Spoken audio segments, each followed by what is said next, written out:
Hey everyone, welcome back to another complete Creepypasta series called I Am a Deep Web Archivist. This story is by Voidbearer 2KN17. I've wanted to cover this story for a long time, but it took a while to complete due to its length. I hope you enjoy it, and make sure to like this video and subscribe to the channel for more. Before we start, let me know where you're tuning in from by dropping a comment below. Have any ideas or suggestions for more scary stories? I'd love to hear them. And let us know your thoughts about this story too. Alright, no more waiting, get comfy, turn up the volume, and let the haunting begin.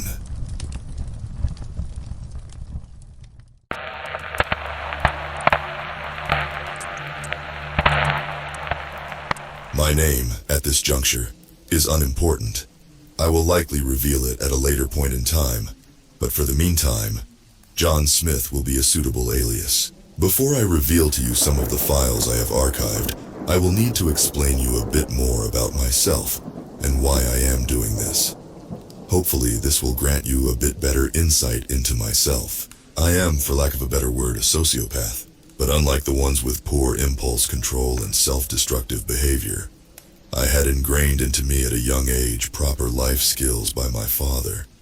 After he caught me standing over the fourth cat I had killed, it was not out of malice. I doubt it was even curiosity. And I am not trying to make an awful pun. I just did it. He demanded to know the reason for my actions, and I explained that the cats had started to follow me, and I found it annoying. When I asked if I had done anything wrong, there was shock in his eyes, as I have later come to realize. He explained to me that the cats I had killed were beloved pets of other families who will want to know where they went. I didn't understand why this was so important, but his urgency in his voice made the impression that while I may not have cared, other people would. Are they going to throw me in jail? I asked. He looked at me for a moment. No, John.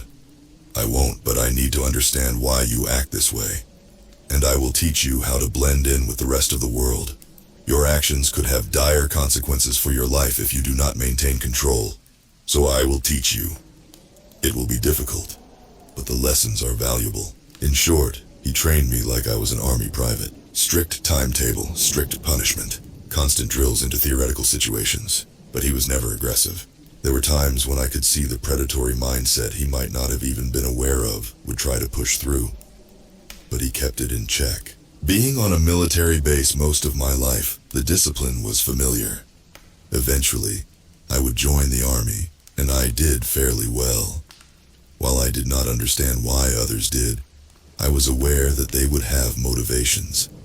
The rest of my life was, I believe, mundane. Nothing of significance really appears to mind, but then again, it is not like I have a good point of comparison. I was 8 years into my service. I was acknowledged as a capable soldier who was dependable. One night during a night exercise in a country that I cannot speak of due to certain laws, my unit was performing reconnaissance. Potential intruder was sighted. We were to verify the identity. 6 soldiers walked into the forest that night. Only I walked out, and it is the one truly definitive point in my recent years. Step into the forest, we were in standard search formation. Jacobs heard a crack of wood breaking and signaled us to halt. As our eyes swept around to locate the source, a rushing being charged into outline and took hill. The scream was shortened by a loud crack. His neck was broken. Tommy went to investigate, but was dragged into the woods before anyone could countermand his actions. Open fire? I asked softly. Negative, our people might still be in there. Knives were drawn, and by that time, another soldier was dragged screaming into the woods. 3 soldiers left, and the discipline was diminishing. Fuck it, grumbled Erickson behind me. As soon as the movement was heard, Erickson fired. We watched as the bullets hit the creature, but no wounds were visible. This tall, lanky creature slammed its fist onto Erickson's head with a crunch noise that I cannot describe. I was grabbed and thrown to the side. My head smacked into the tree and I was dazed. I could barely hear gunfire and growls that sounded more than bestial, if that makes sense. Shaking my head, I pushed myself upright. The gun was useless, and this being was far too quick and strong to be human, but did not match any known animal I am aware of at that point in time. Rustling could be heard around me for 3 very tense minutes. They seemed to lead deeper into the woods. I was prepping to head in to verify the status of my men, when I felt it stand behind me, empty. It said, this pale creature looking into me with presumable sunken eyes, revealing what looked like black eyes. The image of a piece of meat at the butcher's dangling by one of those large hooks immediately popped into mind. Empty. It repeated, then it turned around and slipped away. I couldn't move or act. Distant noises indicated that it was walking away, but the pace seemed more deliberate, like it was dragging. My men. I left the forest, heading back to the base. After intense debriefing and threats of court-martial, I was allowed to remain an active soldier while undergoing therapy. Mental breakdown was the official diagnosis, while that unit was deemed MIA. They sent out 4 units to locate my old unit. 3 people returned, husks of who they once were. When I got the chance to lock eyes, we nodded once. We knew. After my service, I left and decided to further investigate the cryptid phenomenon. During this time, I would find the entity that killed my unit and several other soldiers. The Wendigo. My theory about the Wendigo hunger isn't that it seeks human meat to survive, but humanity. The human soul is what it seeks. Knowing it lost it when it consumed human flesh, it considers that it might regain it the same way, not realizing it is the act itself that will doom it to remaining a Wendigo. No longer an active soldier, I researched the cryptids, but I went further than most enthusiasts. I spoke with another soldier, who asks to remain nameless, about the deep web and the best way to browse it. He explained to me the nature of some of the sites in the dark web, but I explained that I wasn't seeking that, but the back channels, the deep web. He gave me a copy of his custom browser, which he dubbed The Fly, because it was small and looked seemingly inconsequential. It could flit past the red rooms and the like to go deep. He explained the setup and I thanked him. After setup, I went into the dark side of the internet. I was testing the program out and it worked perfectly. A few red rooms were displaying their entertainment and I was able to slip past most of the admins. One was particularly aggressive in his actions. But the setup for this program made IP tracing a pointless endeavor. I don't fully understand the complexities, but I know that person and trust their work. So I plunged into the depths of the deep web, seeking government declassified documents and the like, and stumbled across a forum of coroners. Unlike other coroners, they didn't deal with murder, suicide, or mundane mysteries. Their victims were all cryptid or supernaturally related. I mentioned my interest in their jobs, and explained I sought answers. The users were not happy with my presence, but when I explained my encounter with the Wendigo, they actually recognized me. Apparently, certain reports from psychiatrists can make it to them if certain words are used. And the doctor did not suspect subterfuge. They offered a deal, I archived some of their cases, and I would learn about what happened to my unit. They didn't seem to have a problem if I was to release most of the details to the public, but they warned that most people would not accept the surreality of the world. But if I could garner some interest, they would allow it as long as personal details were omitted. I would come to understand why later on, but I agreed. Case 1. First of all, I would like to thank you all for the interest in my new vocation. As you can imagine, the case that I chose to disclose first was the one I was personally involved in. I was not quite aware of the implications that would be brought to light in doing this, however. Having spoken with some of the morticians in the forum page, they asked that any name is to be withheld, locations were to be generalized, and make sure no government agency was aware of my action. I agreed, and they showed me the case on my unit. Case file, Wendigo Milvet number 0261. After consolidating the reports with the lone survivor of the event, and the autopsies on the recovered military personnel bodies, the following is a fairly accurate recollection of the events. At 0016, the mill unit was sent to investigate the reports of an intruder. This was a training exercise to judge the capabilities of lone survivor as a team leader. Approximately at 0039, the mill unit had an auditory reconnaissance of Wendigo number 0183. Estimated identity of cryptid is John Sampson, a hunter who went missing around 1703. Recovered body Private Jacobs reported a branch snapping. The mill unit halted and tried to locate the source of the sound.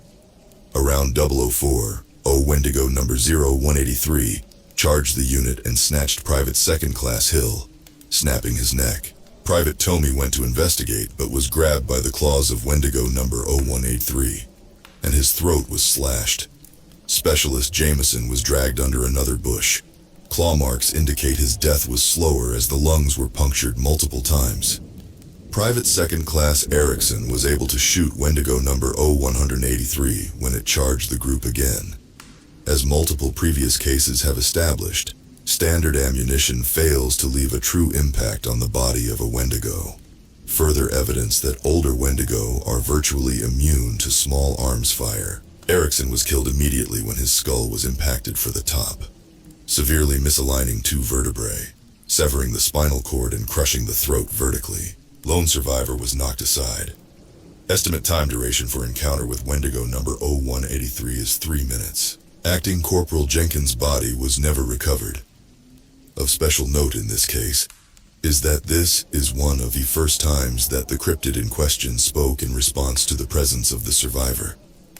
The word empty is confusing, as Wendigo are traditionally voracious in their pursuit of human flesh. Autopsy summary of Erickson, Jacobs, Tommy, Jameson. Erickson, fractured skull from overhead strike from cryptid. Catastrophic damage to the neck and throat area due to the force of the impact. Severing of the spinal cord implies death was instantaneous. Jacobs, multiple stab wounds from the claws of the cryptid. Secondary infection was not able to infect the body. Body was still cremated as per protocol, as was Tommy. Tommy, throat slashed by the claws of the cryptid. Note: this is the same Tommy who witnessed the encounter of the police officer who encountered Skinwalker, Michigan Sub-Territory number 4. Said police officer also reported on the mush corpse in the vehicle. The two deceased military personnel names Hill and Jenkins were not recovered. Likely taken as food by Wendigo number 0183. Judging by the enforced counseling sessions for the survivor, it seems unlikely he willingly caused the incident. Reading over the case file, I tried to figure out the implications of the things that caught my attention. Had these people really figured out who the Wendigo was? Or was it just guesswork? Had there been enough encounters for the filing system to be displayed in the way you saw it? I was aware Potomi was given the choice of enlistment or prison. It makes me wonder if the incident they refer to was the same case that caused him to make that decision. Why are skinwalkers designated by territories? Could it be that given their ability to shapeshift make it impossible to identify who they originally were? The mush corpse is not a reference I am familiar with. While I could imagine why it was called that way, the term mush seems overkill. But given the wealth of resources I have access to, I chose to see what these morticians and their network have concluded regarding Wendigo. Wendigo, humanoid cryptid. While we have been unable to locate the first known Wendigo, we have concluded that the original story of these beings is more fact than fiction. Wendigo are humans who, after prolonged starvation, consume human flesh, and in the process are cursed by something which causes their transformation. The transformation is an approximate growth of limbs by 22%, and the fingernails elongate, sharpen, and harden to assist in catching more humans to consume. Why the Wendigo feel the need to consume human flesh is not readily apparent. It is speculated that it is the only meat that sates their never-ending hunger. After consuming human flesh of a sufficient quality, older Wendigo requiring more, they return to a place of significance for them and hibernate for years.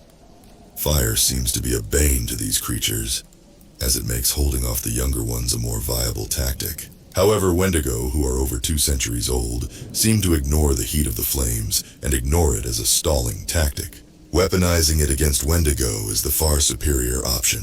However, most people when facing cryptids seem to leave their rational minds behind as they see something truly abhorrent to them and seldom take the time to mull through the problem. Given that Wendigo gain in strength and speed, it is understood why humans rarely have the time to plan.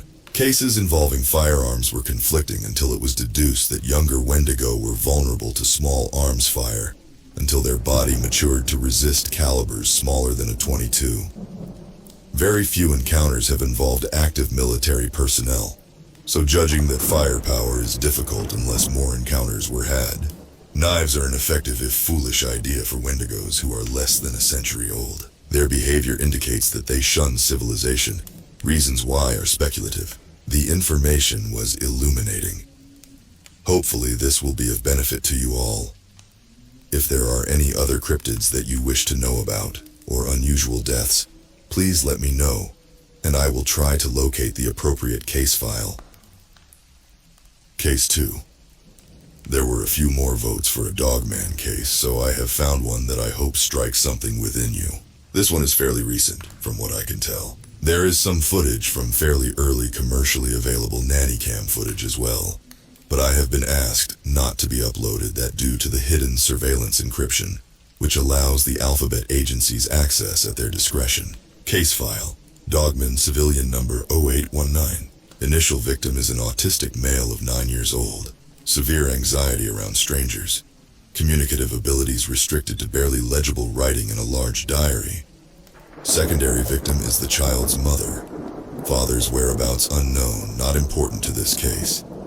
3 weeks prior to the incident, she purchased an emotional support animal to see if it would alleviate her child's anxiety issues. Location is a lifestyle block in the state of Montana. The land is family owned and was seldom in use. Financial information was further obtained in the process of our investigations into the event, and deemed inconsequential, but recorded for the sake of necessity. The initial victim was content to be left alone, but according to the counseling adhered to by the mother, she felt this would hamper the social development of the child. Records from these counseling sessions indicated that the counselor would explain that due to the levels of anxiety the child exhibits in social situations, there would be little chance for future development. The counselor did gently coax the mother into acquiring an emotional support animal that the child might feel bonded to. Given the location where they lived, a dog was suggested. According to the audio from the nanny cam footage, the bonding process was a success, with the initial victim showing some self-confidence, even looking his mother directly in her eyes. The dog was well trained and didn't react to the extreme emotions exhibited in the lounge area. 3 weeks later, the mother could be seen running into the lounge. The time was quite late, judging by the lack of light outside the windows. Blood could be seen on her clothing. Judging by her wails and screams, the child was dead, mauled by some animal. Clutched tightly in her hand is the cordless phone for the house. While the phone line was disconnected, the microphone still worked and the hard drive in the base was still recording. The mother was aware that the phone lines weren't working, and she could hear scraping movement upstairs. This was confirmed via the recordings acquired. She was then seen rushing to a window, and she looked out in shock. After significant alterations of the video recording, a lupine humanoid cryptid, known commonly as a dogman, was seen skulking at the edge of the camera range. Presumably seeing this, the mother backed away and turned as a canine head peered around the corner. Nearly hitting its head on the doorframe indicated that it was not of a standard height of any known dog breeds. It stalked into the room on its hind legs. The coloration looks like the emotional support animal previously mentioned. Parts of the fur seemed matted down, likely with blood. A third dogman also entered, but was on all fours. Judging by the gait, it seemed unsure of its pace. This could be attributed to the polished wooden floor. The secondary victim was frozen in fear when she saw the two cryptids. The attack was swift and coordinated. The one on all fours went low, while the standing one went high. Her death was quick. The third one joined the other two for the meal, after the standing one unlocked the door. They then walked to the door, opened it, then bounded off into the night. Police investigation came as part of an initial missing persons report after the mother hadn't called her family. Police found the bodies and they opened a homicide investigation. The case remains open. The bodies were diverted from the regular coroners to ones affiliated with this form. Autopsy. Initial victim. Multiple bite marks to the arms and stomach area. Scratch marks from a large paw evidenced on the limbs. Microtumors located within the brain which could indicate the autism and social anxiety problems. Secondary victim. Bite wound on the ankle, severing an Achilles tendon. Single bite mark to throat. evidence that the stomach area was gorged. Missing organs include ovaries, kidneys, uterus, stomach, pancreas, liver, 95% of the intestines. Secondary investigation, our primary one. Scouring the nanny cam footage shows in the weeks leading up to the attack, movement could be seen during the day. The day of the emotional support animal. No anomalous movement detected. 5 days after the bonding, a dogman cryptid could be seen creeping up to the house. The emotional support animal stood up and walked over to the wall, opposite of where the dogman crawled to. The ESA stood there for several minutes until the dogman cryptid crept away. The initial victim just watched his ESA stood at the wall, while the initial victim is normally next to the ESA at all times, even during sleep. The movement at the edge of the nannycam view resumed until the night of the attack. Movement in the peripheral showed 2 dogmen approach the house. One skulked at the edge of the light on all fours, while the other ran to the side. Screams could be heard from a location suspected to be the child's bedroom. Soon the mother could be seen entering the lounge in the state previously described. Several journals were taken as evidence in the initial investigation. Upon discovery of the contents within, they were switched with duplicates, with explicit mentions of dogs being removed. The mother made note of several minor incidents where her child would stand at the window and look into the forest. When she asked if he would like to go for a walk in there, he refused violently. As soon as she mentioned that they wouldn't walk there, the child immediately stopped and hugged his mother. Judging by the descriptions in the following incidents, it appears to the same location the ESA would stand when the dogman approached. The mother advised, while she did some basic yard work, that she always felt trepidation when she looked to the forest area, like there was someone watching her. She tried to muster the courage to go look for herself, but didn't want to risk leaving her child alone. The journals of the boy seemed nonsensical, but after multiple encounters with children on this spectrum, certain clues were common among all of them. These journals were able to get upgraded in their standards of language. The initial victim was aware of the cryptid presence. When he would see the dogman standing outside his window, he would scream for his mother, cause the cryptid to flee. This happened for about 2 years. One day, while E was walking around the backyard, within view of his mother, he felt the dogman approach. Its claw snagged his shorts and started to drag him away.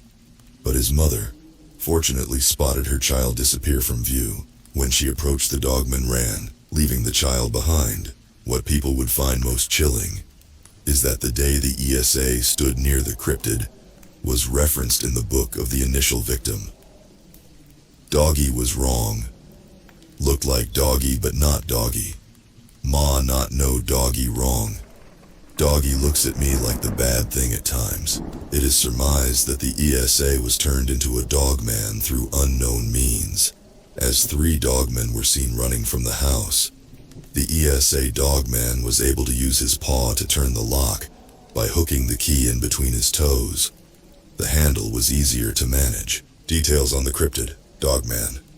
Dogman is of a common cryptid type, the anthropomorphic animal. While it doesn't have full human features, it is able to walk on hind legs for extended periods of time and displays near-human intelligence, significantly weaker than the more supernatural Wendigo or Skinwalker.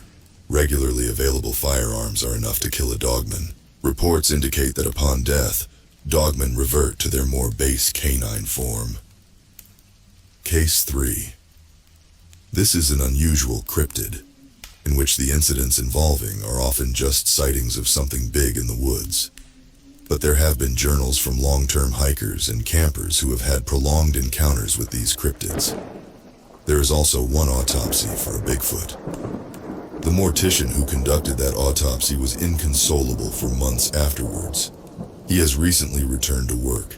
He has also requested counseling until further notice. Case file, Bigfoot Civilian number 011. A weathered-looking journal was found on a picnic table in a large national park. For obvious reasons, the exact location will not be included. Park ranger retrieved the journal, and after trying to find out the identity of the owner, the subsequent report made it to us, where we retrieved the journal and spoke with the park ranger. The park ranger agreed to not mention anything about this journal.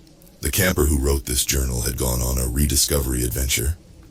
They stated how they hadn't been connected to the outdoors for a period of 8 years, and greatly missed the tranquility.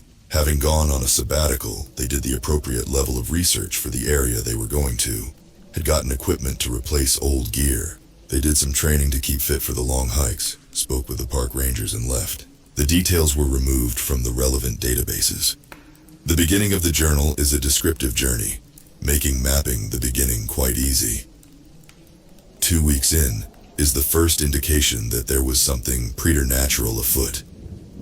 The sense of being watched, and the occasional muffled snap of a branch being broken. This went on for around 6 days. The person did not indicate any trepidation regarding these events. A couple of days after the sense of being watched stopped, the camper detailed an encounter with 2 very gruff-looking men. They had an almost feral look in their eyes, and their presence was intensely unsettling. Their communication was rough, almost punctuated with growls. Their leering gaze made the camper very uncomfortable. As they took 1 step closer, they both stopped simultaneously. They looked around like kids caught with their hand in the cookie jar. A gasp escaped their lips and they bolted away. It wouldn't be until later that the camper would recognize the look and behavior. It was that of the startled prey. The writing is in cursive, and had been fluent throughout the journal so far. The night after that encounter, the camper noted that instead of feeling refreshed like they normally had since their excursion, they felt mentally exhausted. Careful examination noted that the cursive was not as flowing. For the next week, the fluency of the cursive writing was deteriorating, and block lettering was being used in place of it. Repeated mention of a recurring dream. The camper describes the ineffable urge to stand in the middle of a clearing, next to a large silhouette of a humanoid. The dream would just consist of the 2 of them standing there for hours on end. After the aforementioned week, the camper detailed the first proper encounter with a Bigfoot, or to be more precise, the Bigfoot from the dream. Exiting their tent to cook an evening meal, the camper noticed the presence immediately. A large humanoid, approximately 9 feet tall, stood half hidden behind a tree at the edge of the small clearing the camper was camping in. Instead of fear, the camper felt a sense of serenity.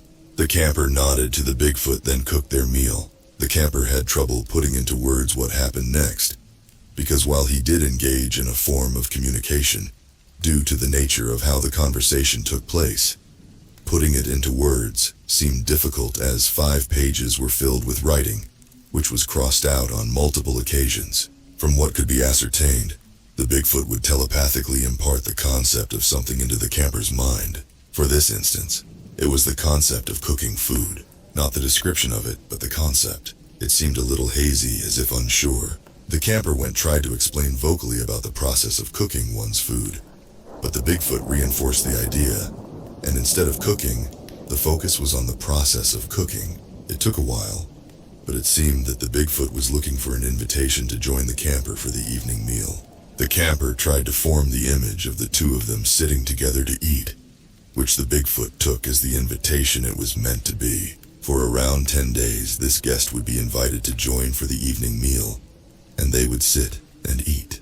The meat would have to be cooler for the Bigfoot to enjoy properly. The writing was getting thicker, as if the hand writing the information down was heavier than normal. Since the likelihood of the camper gaining such a significant amount of mass to allow this event to occur, the mystery would remain unsolved until the end of the journal. After the 10 days, the Bigfoot put forth the concept of community. The camper put forth the sense of city life, while shaking his head. The Bigfoot frowned, then sent the concept again, but this time the focus was on community in the forest, with other Bigfoot. After a while, the camper agreed. The belongings were packed, and the pair walked off into the woods. It wouldn't be until they got to the location the Bigfoot was leading him to, that the camper noticed that he was finally able to stand eye to eye with his large, quiet friend. 3 more journal entries followed, but the language was very broken English, like trying to describe through concepts in as few words as possible. The entry that the morticians found interesting was the communal aspect of Bigfoot culture, but when the 2 saw those men, the concept of wrongness, imagined as a black fog with a large red cross in it surrounding those 2, and then an image of an endless corridor of trees like a hellish maze. Small food items like berries were used as the concept for small amount of food near the bad men's feet with an early sunrise. It was agreed that the Bigfoot, due to their telepathic nature, could cause people to become lost in their forest through telepathic manipulation, and while not violent, did leave enough food for the two bad men so they would not die due to starvation. Case file: Bigfoot autopsy number 01. The Bigfoot in question was found dead in a national park somewhere within the U.S. Since the park ranger wanted to be vocal about this discovery, he was gaslit into alcoholism, which given his family background took little effort. The Bigfoot was 9.5 feet tall. His mass weighed in at around 38 pounds. There was very little fat. The mortician who conducted the autopsy noted that the hair was soft to the touch, and the skin was tough to cut through. Preliminary examination showed significant injuries to the torso and the arms. Scratch marks indicated a skinwalker, due to the variety of necrotizing fasciitis in the wounds. What was startling was that there were antibodies for the infections, preventing any decomposition. The musculature was incredibly dense, as was the bone structure. The killing blow seemed to be when the claws of the skinwalker penetrated the heart. There were no adrenal glands within the Bigfoot, nor were there any reproductive organs. But judging by the above-mentioned journal, it seems that these cryptids can infect others, but only the ones they choose. I would state that Bigfoot are a higher form of cryptid. While their communicative abilities are unique, they have shown to be capable of communicating with others, and their ability to show mercy, when they could have easily killed those men, indicates a higher level of communicative awareness. Case 4. Mothman. Research in popular culture indicates that this winged cryptid is an omen, mainly connected with ill fortune. Correlations between alleged Mothman sightings and disasters seem to indicate this. There are not many cases involving the Mothman in these archives, mainly due to the fact that this deals with the dead people directly caused by cryptids or other unexplained events. Since the Mothman does not kill, this greatly reduces the amount of information that is able to be accrued. There are some journals of Mothman events, scribed by those who have seen the cryptid. Case file: Mothman Civilian number 004. Journal of a 15-year-old girl. Most of the contents are that you would normally find inside a journal of a teenage girl who still kept up with this tradition. The entries of interest in regards to the Mothman are very few. The first entry describes a walk the girl took through a wooded area near her school. She notes how she is confident walking through the woods by herself due to her athleticism. She has also had several years of wilderness experience.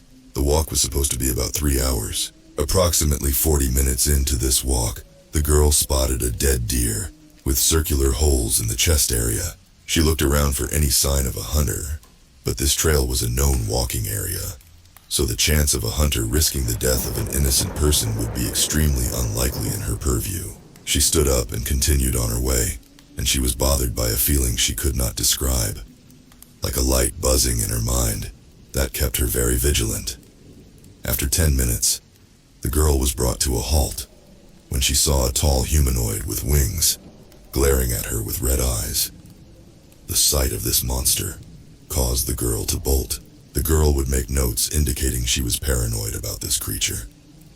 2 months later, she would detail her second encounter. This one was more terrifying, as her paranoia had dwindled down slightly, until it landed by her bedroom window.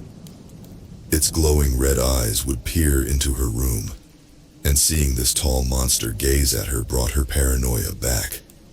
She screamed at it to leave, and when her parents came to investigate, they could not see any signs of the monster she described. This is when things took an unusual turn. When the girl was able to control herself long enough to conduct her own investigation, she noticed some large gouges in the wall, and on several trees. She took photos with her cell phone, and her writing became significantly more manic. She would claim to see it more and more. It began to have a deteriorating effect on her sanity. Her parents pulled her from school due to the repeated screams she would exhibit. Eventually, the girl would be placed into a mental institution. Her suicide occurred 5 years later. Secondary investigation. While some hallmarks of the encounter were similar to other encounters, the secondary investigation brought to light some intriguing details. First of all, there were no records of a deer carcass found with holes in it along any walking trail. The closest thing was a dead squirrel, which had a singular circular hole in its neck. This was quite decomposed when found, but nothing else found matched the injuries as described. Obviously, the false sightings while she was in public were noted down, but the photos were what drew the attention of the investigators. Out of the 5 working the case, only one of them could see the apparent damage. But going by what that investigator described and what was noted in the journal were almost as conflicting as they were corroborating. This investigator was a known conspiracy theorist who was very fastidious in his investigations, while almost none of them bore fruit. The one leading to his current employment certainly did. This has led to speculation that the apparent correlation leading to the popular belief that Mothman is a harbinger of tragedy could be its ability to cause people to become obsessively paranoid and allow people to look for links that aren't actually there. The parallel theory it is called. 2 lines, one denoting tragedies, and the other for Mothman sightings. Some dates would mix, but given the population density, the fact that technology is not infallible, and human error is also a leading factor, it could be explained that it is 2 lines of events not overlaying but happening to share the same dates some of the time. I am unsure of what to make of this myself. While this sounds like it sort of debunks the Mothman, I think there is a little more to it than that. Imagine being able to turn some of the more observant enemies into a paranoid fool. That wouldn't be believed because the paranoid person no longer fully functions on the same societal norm. Their actions would discredit them, and they would be the boy who call wolf. While they do actually see the wolf, no one else can. It makes no sense to me. I am not sure if it makes sense to you all, but this is one possible interpretation. The Mothman is an aerial scout unit who is able to disguise itself in paranoid delusions. A scout for who or what is yet to be determined. The second interpretation is that it could be weeding out those vulnerable to the rake.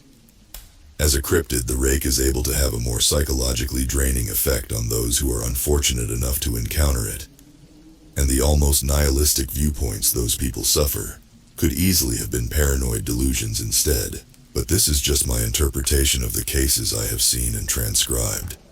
Not everyone will agree with me, and that is perfectly fine. But I think there is a lot more to these cryptid entities and the unusual deaths that are not related to any logical chain of events. I am just not sure what that is yet. Case 5. The rake is a cryptid, feared for the emotional impact it has on its victims. From the cases I have read, the rake is related to the crawler and the flesh gate. All are pale humanoids whose primary method of locomotion is crawling, while the crawler and flesh gate seeking flesh to consume. The rake does not appear to, feeding off of the negative emotions it can force from others, was the main theory of its diet. The various autopsy reports indicate otherwise. Case file, Rake, civilian number 08364. In the western United States, near 3 designated skinwalker territories and 7 suspected Bigfoot domains, a rake cryptid maneuvered its way to a small commune. This was a commune of 4 adults and 5 children. The point of this commune was the return to nature ideology. No cell phones except for an emergency satellite phone. Due to this, most of the information is from the victims themselves. Journals and scribbled notes. That, and the words the satellite phone was able to record. The commune was self-sufficient. The runners, as the people in charge dubbed themselves as they were running the commune, were not the first people to notice the presence of the rake. Like a horror movie cliche, it was the youngest, a 4-year-old male. His journal had the word rake randomly dispersed in the writing for 2 weeks. The more alarming journal post was when the boy mentioned his scary friend the rake wanted to be let in, so the boy let his scary friend in. This could have been dismissed as fake, but the eldest daughter wrote an evil thing was sitting on the end of her bed, watching her with hollow eyes. Every so often, it would breathe. After what felt like hours, it left, and one word appeared in her mind. Rake. This repeated for 4 days, but with each successive night, the rake would pour nihilistic thoughts into the eldest daughter. Depression was swift. Journal entries from the parents noted that their eldest daughter was withdrawn and would only mention on thing. The rake is here for us all. The youngest would exclaim that the rake was a friend, but when pressed into revealing his friend, the boy would mumble that it is shy. The eldest son, believing his younger sibling, decided to hunt for the rake. The uncle of the commune accompanied the eldest son. Their bodies wouldn't be recovered until the secondary investigation. Subsequent journal entries indicated that the voices of the two would-be hunters could be heard, but the youngest would block the door and say his scary friend was teasing the commune. When pressed for details, the youngest boy described his scary friend and how he would make him and his eldest sister think thoughts of death. The rest of the commune tried to convince the boy, except for the remaining sibling. She would show the sketches she had been drawing for months, sketches of a pale individual, with very long black claws, voids for eyes, gazing directly at the viewer with an intensity that should be impossible. The last journal entries of the commune, except for the youngest, expressed private concerns, as they all had those feelings of nihilism and of the inevitability of the rake. The youngest boy's last written words were, "I'm sorry." Autopsy 1. Eldest boy. Slashing mark to the calf muscles, cleaving the muscle in two. Presence of adrenaline in system indicates that he was in a state of fight or flight. Femoral artery was pierced cleanly.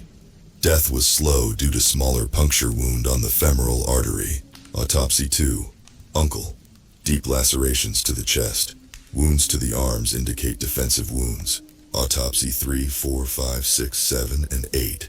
Mother, father, middle child, boy, youngest son, eldest daughter, aunt. All found dead, sitting at the dining table. Post-mortem evidence indicates the bodies were moved after death. Every person sitting at the table showed no outward signs of death. However, when the brain was examined, multiple scars were found throughout the brain. All the scars were arced as if in repeated bite marks. Missing child. Youngest daughter. Evidence strongly implicates the daughter as the one who moved the bodies of the family to the inside of the commune dining area. Her fingerprints matched 6 pictures placed in front of the appropriate victim on the table. Footsteps of the youngest lead out of the commune and disappear alongside the tracks of the rake. Rake information. The rake is an entity that feeds on induced nihilistic thoughts. People who are naturally nihilistic are immune to the enhancing effects that the rake naturally emits. This is thought to be an extension of the crawler's fear aura. The rake is a humanoid creature that moves on all fours like an animal. Long claws are seen from the forelegs. However, the evidence indicates that the length is a gauge. While the rake does have claws, as evidenced by the hundreds of bodies it has attacked, the length is quite short. But the length is likely to allow the rake to deduce how much nihilism, or basic fear, that the would-be victim produces. Due to the inherent nature of the rake, firearms have an indeterminable effect, as people are either too scared or nihilistic to make the attempt. The rake, due to its feeding capabilities, will, when it finds a suitable host, torment the victim with night visits, and the aforementioned aura of nihilism. There is a theory that the youngest daughter was taken not for food, but to make another rake. While this is wholly speculation, it is the best theory that is agreed upon by the majority of the morticians. As you can imagine, there were a lot of cases I had to sort through. After reading about that nihilism aura that the rake apparently projects, I must admit I do ponder what would happen if I ever encountered this cryptid, or its variations. Also, finding out if these things can be killed would be helpful knowledge. I do apologize for the lateness of this case, but there were interruptions that required greater attention than normal. Case 6. Werewolves, or the more encompassing term, therianthropes. Unlike the deplorable representation in the crimes against literature referred to as the Twilight Saga, or as I refer to it, why I am glad I have no emotional connections to people. From the vocal interjections, Teen Wolf would be a far greater viewpoint. Apparently, therianthropes are more like guardians than monsters. Some therianthropes can have their minds twisted by their capabilities. Therianthropy refers to the ability to turn into an animal through unknown means. Werewolves are the more acknowledged example of this. But, apparently any strong enough connection to a spirit animal and training that differs from person to person, you can actually gain the ability to shapeshift. This shift is to a hybrid form of human and animal, but very rare therianthropes can shift completely into the animal form, though these are more rare than an honest used car salesman. Before I continue, I will point out that the morticians that granted me permission have asked I only archive certain cases involving therianthropes and any victims, but they would rather this be more educational than threatening. I was able to point out that an example of a therianthrope who went blood mad, as they termed it, would be useful. They were not happy, but after several hours of heated discussion they relented. Grudgingly, but only if I went into great detail about therianthropy and the differences to cryptids like skinwalkers. Like previously mentioned, therianthropy, or shifting, is different to the few other forms that other cryptids are able to replicate. The closest example is the skinwalker. However, due to the secrecy of Native American shamanistic rituals, we are unable to explain the ritual, and given the levels of stupidity and curiosity people can demonstrate, Tide Pods, I wouldn't post that information anyway even if I did possess it. For therianthropy, the training stages allows the shifter to adapt to things like the skin of the animals, the muscles, and speed. But the most tricky aspect is the mentality. Physical changes can be eased into to allow greater control, but the mental changes are the part where shifters can turn feral if the human mind doesn't gain dominance. One of these cases will be used as an example below. However, those who do make the shift successfully, they elect to use their powers to hunt the more dangerous cryptids and play guard duty for the bigger dangers.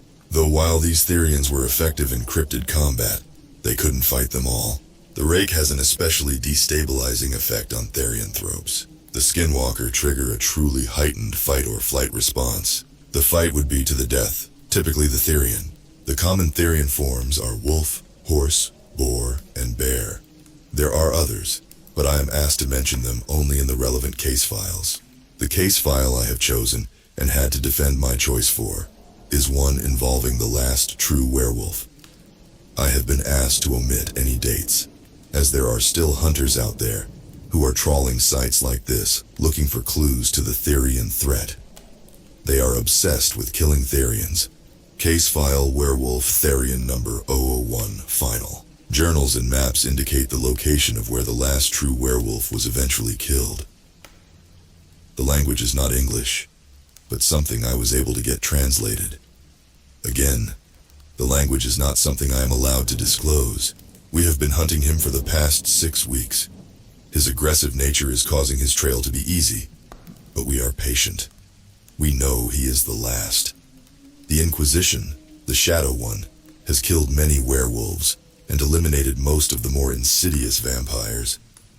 But this Lycan has proved to be a cunning predator, almost apex. He has avoided the small hamlets in the area. He must be hungry. This makes him even more dangerous. A predator that is hunted, hungry, and desperate. I do not expect any of us to live through this hunt, but his death is required. Therian 2 has informed us that we have found a lair. Tracks and recent kills indicate that it could be the Lycans. We spread out and attune our senses to sharpen. There are 5 other Therians, including myself. Therian 4 is a bear shifter.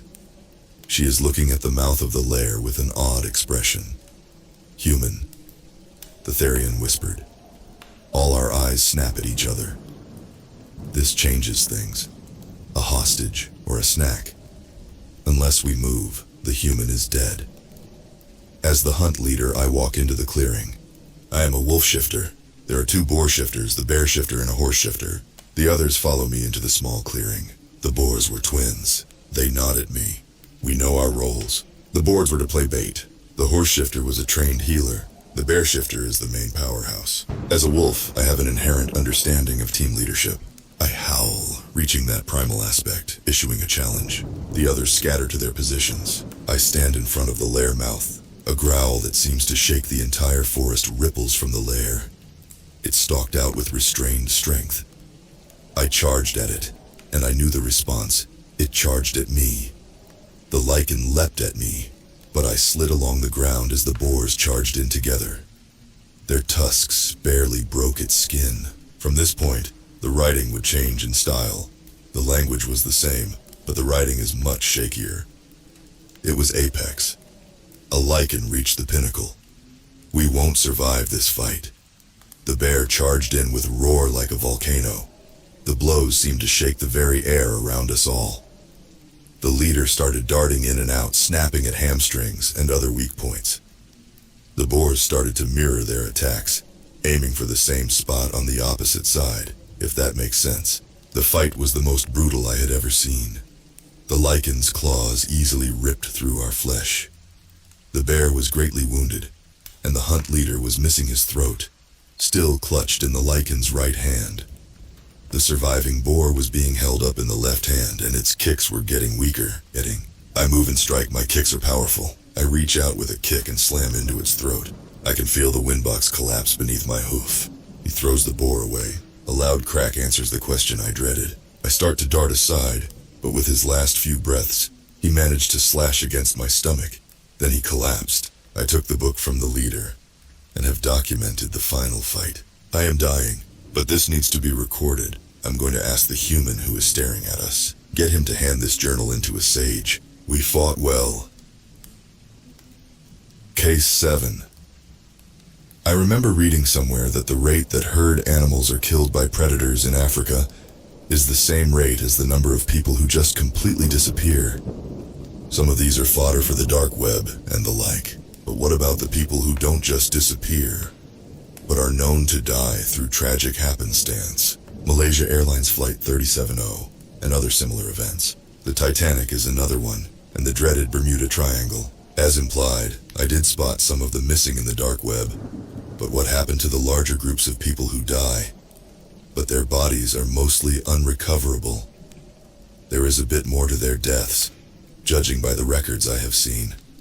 Dragons are real, but since they cannot be controlled or weaponized by conventional means, placation seems to the on-hand tactic for dealing with them, while there are not many in the world, as those details have been scrubbed from any specific mention. And given the complete radio silence from Russia and China, we would be unable to provide an exact number anyway. Every so often a large group of people who vanish tragically. Flight 370 is a fairly public and recent event similar to what is described. 239 people, or as they have become viewed as portions of a meal. Every so often a group of over 15 people would disappear, presumed to be dead. They are divvied up and prepared per the dragon's requirements. If the cooks are able to preserve some part of the body, it will be the only piece found for closure of the bereaved families. This has been going on for a while, decades at least. As time goes on, the number of people that need to disappear increases, or the frequency in which groups vanishes. I'm well aware of how this sounds. Then I thought about it, especially for modern times, specifically mobile phones. Ever wonder why you are asked to turn them off when you want to flights? They say it is so it doesn't mess up with the instruments.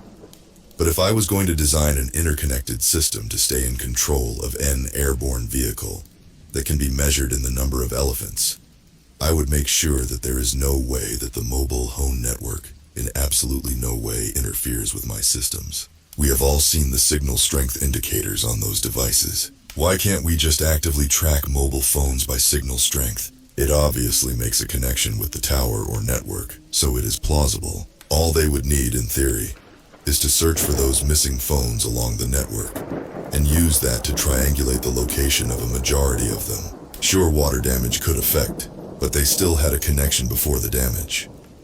All it would take is the records of these events to narrow it down. Anyway, I know you are here for more than my observations.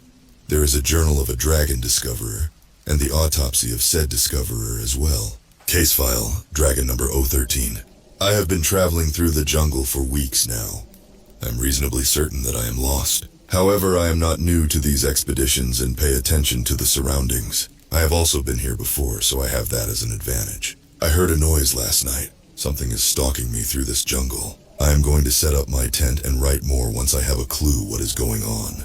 Several days are passed, with rough distance traveled in the direction.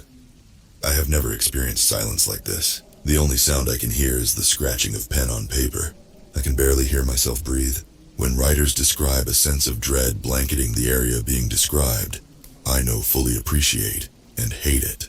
I can't focus. I should be 2 days away from the cave system I am looking for. Though when I think about it, I really don't want to go.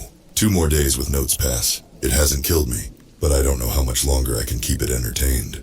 I know the source of dread now, and seeing it, I almost wish the soul-crushing emotion. Dragons are real. I am starting at 1 right now.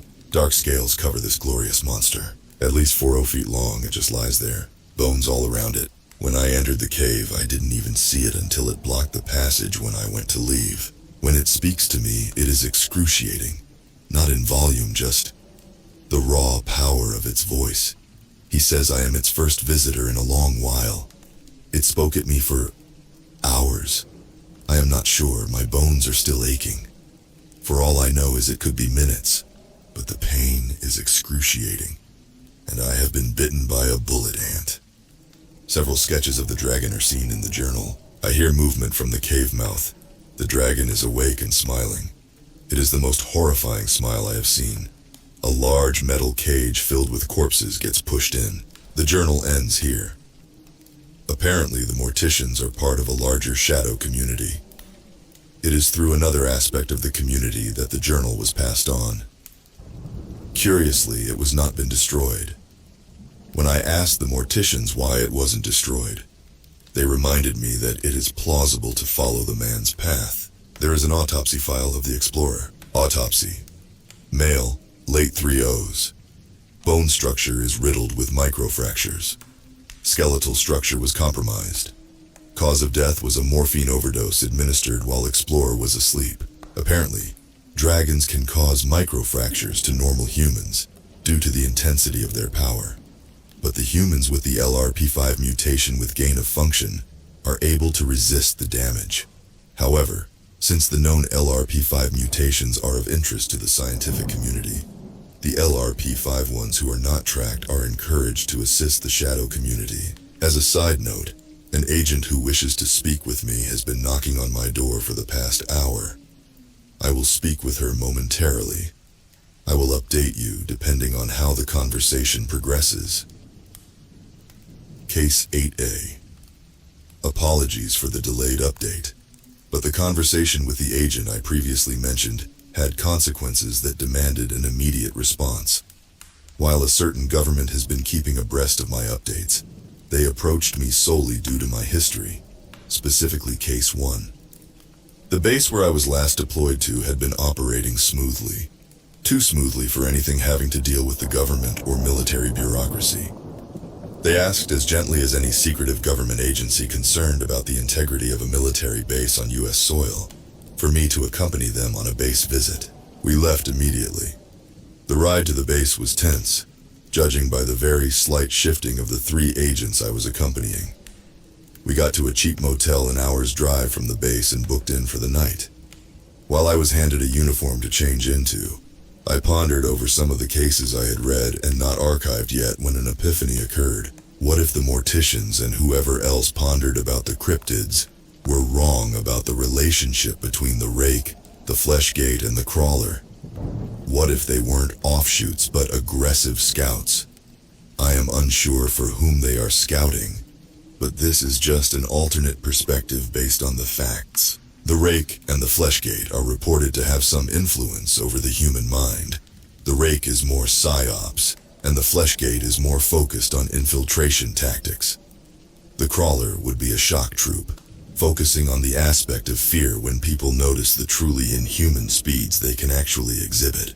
Taking this perspective into a real-world situation, the best way to know how to use your scouts effectively is to test them against people who are less observant, to see who the scout and their targets will react. Remember, we are not dealing with humans spying on humans, but monsters spying on humans. Who would believe you if you say that you saw a monster watching you?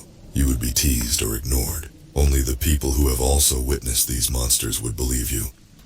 and as a group you would be disregarded or mocked. So, looking at the premise of this being regarded as a joke, let's push forward and go for execution. How would these invaders do just that? They could go for a small civilian population. With the inherent capabilities they possess, they could, if they were methodical, take over very swiftly and easily. But what about military personnel? Not the elite special forces, but the bread and butter of the armed forces. A small base of little consequence in the grand scheme of situations. A good testing ground. A petri dish of sorts. Like the base I was deployed to for my promotion examinations. If this agency just wanted to grab me, I doubt I could stop them if they rushed me. Them wanting a dialogue that then progressed to current situation could indicate that this totally insane theory had some basis. Looking over the uniform, I remember that event, and the decisions I made, and something struck me as unusual. There isn't supposed to be a Wendigo that close to the base. It ranged almost 80 miles further away. Something is up, and I think this situation almost certainly ties in. An hour after I settled down into my room, the primary agent entered my room. The look on her face was an expression of concern. When I pressed for details, she mentioned that her team was acting strangely, like they were waiting for prompts in conversation. She asked to stay in the same room as she didn't trust the 3 agents in the other room. With my knowledge of the unit I was traveling with, I agreed. I volunteered to sleep on the couch. Naturally, I wasn't stupid to actually fall asleep. I came up with 3 agents, the one in charge, and her 2 subordinates. We never met any additional staff. I had a plan and needed to work carefully. Since I was suspecting a mass infiltration of Fleshgate, I focused on the thoughts of returning to the base. And only those thoughts. The night was long, but all 5 of us packed into the SUV and drove the rest of the way to the base. As we were let in, I noticed the guard watch me intensely. Stepping out of the vehicle and walking around, we noticed that all of them were staring at me, until it was noticed by us. The layout hadn't changed, and I was asked how I wished to proceed. The agent in charge decided to speak with the base commander. I sat in on the meeting. The base commander seemed to be in control, but there were small details that I kept noticing. Odd twitches, overlong glances, shifting uncomfortably. They were small, but I could see them. They offered a tour of the grounds, which was accepted by the agents, but I declined. When asked, I reminded them that I had already attended this base in the past, but would like to visit the spot of my old shame. An escort was offered, and I took the opportunity. During my time at the base, I had paid attention to natural caves or overhangs in the area, should I somehow not make it back in time during an overlong excursion. While I am not sure how Wendigo and Fleshgates would interact, I had a flash of inspiration. My escort was a 4-man squad who were behaving well, except for the sidelong glances I would catch. As we got closer to the site of the incident, their pacing shifted slightly. They were getting ready to jump me. I tackled the soldier to the side, grabbing his combat knife while we ran. The other 3 opened fire. Fortunately, by the time they started firing and the time I tackled their 4th, was enough for me to get behind a tree. The knife went into the throat of the Fleshgate. Stripping his weapons off of his body, I counterattacked and was able to eliminate the 3 remaining Fleshgates. Fleshgates bleed an off-pink color, and the consistency is thicker than blood. I removed from them their weaponry and some MREs just in case. I looked around, trying to get my bearings, and I headed away from the base. It took me half an hour to find what I suspected. A dead Wendigo. I grabbed some poisonous mushrooms and took them closer to base. I couldn't fight everyone there with standard weapons. They could scatter too easily. But we all need to eat, and hopefully they are susceptible to poison. As you can likely ascertain, they were.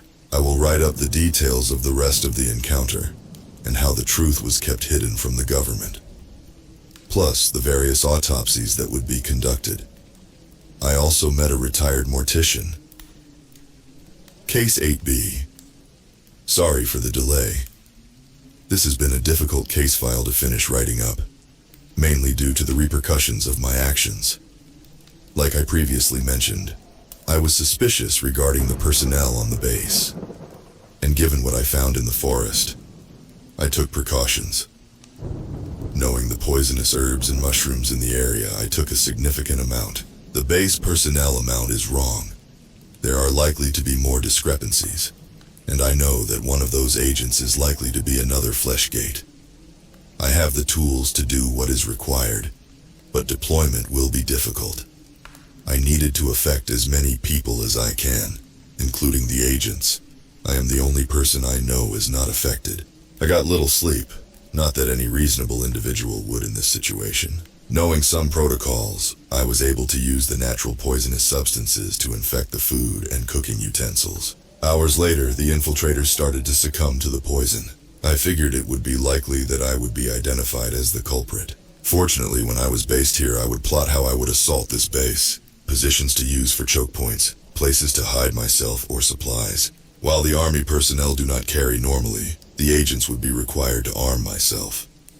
The agent who brought me here figured me out. I acted, slamming her against the wall, my hand over her mouth, and fought her for her weapon. 2 discharges went wild during the struggle, and I was able to wrest control. One to the guy, one to the head. Blood poured from the wounds. I grabbed her spare clip and her cell phone. Tossing the cell phone to the side once I left the building, I went on the assault. It took me 2 hours to kill everyone.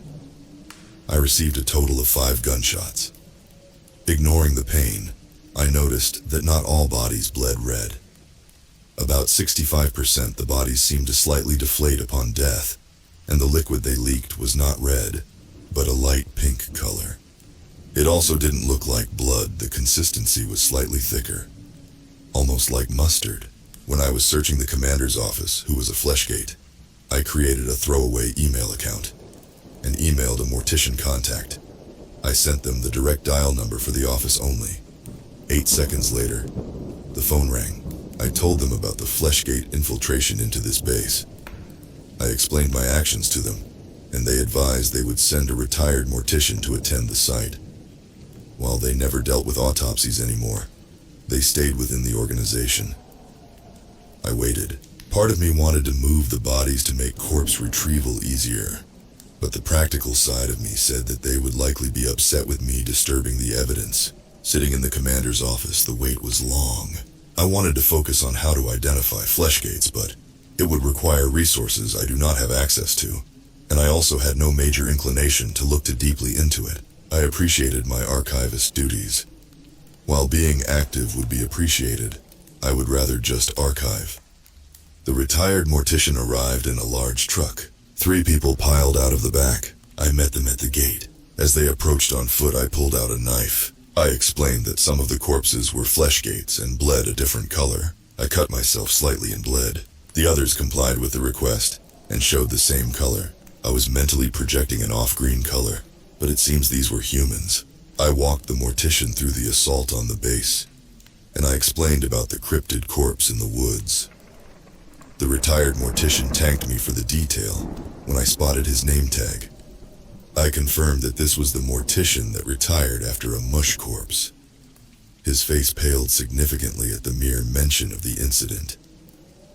He politely advised that I do not mention that event again. Pointedly would be a more apt way to describe it. The bodies were placed into the truck, and we all piled in. The ride back was quiet.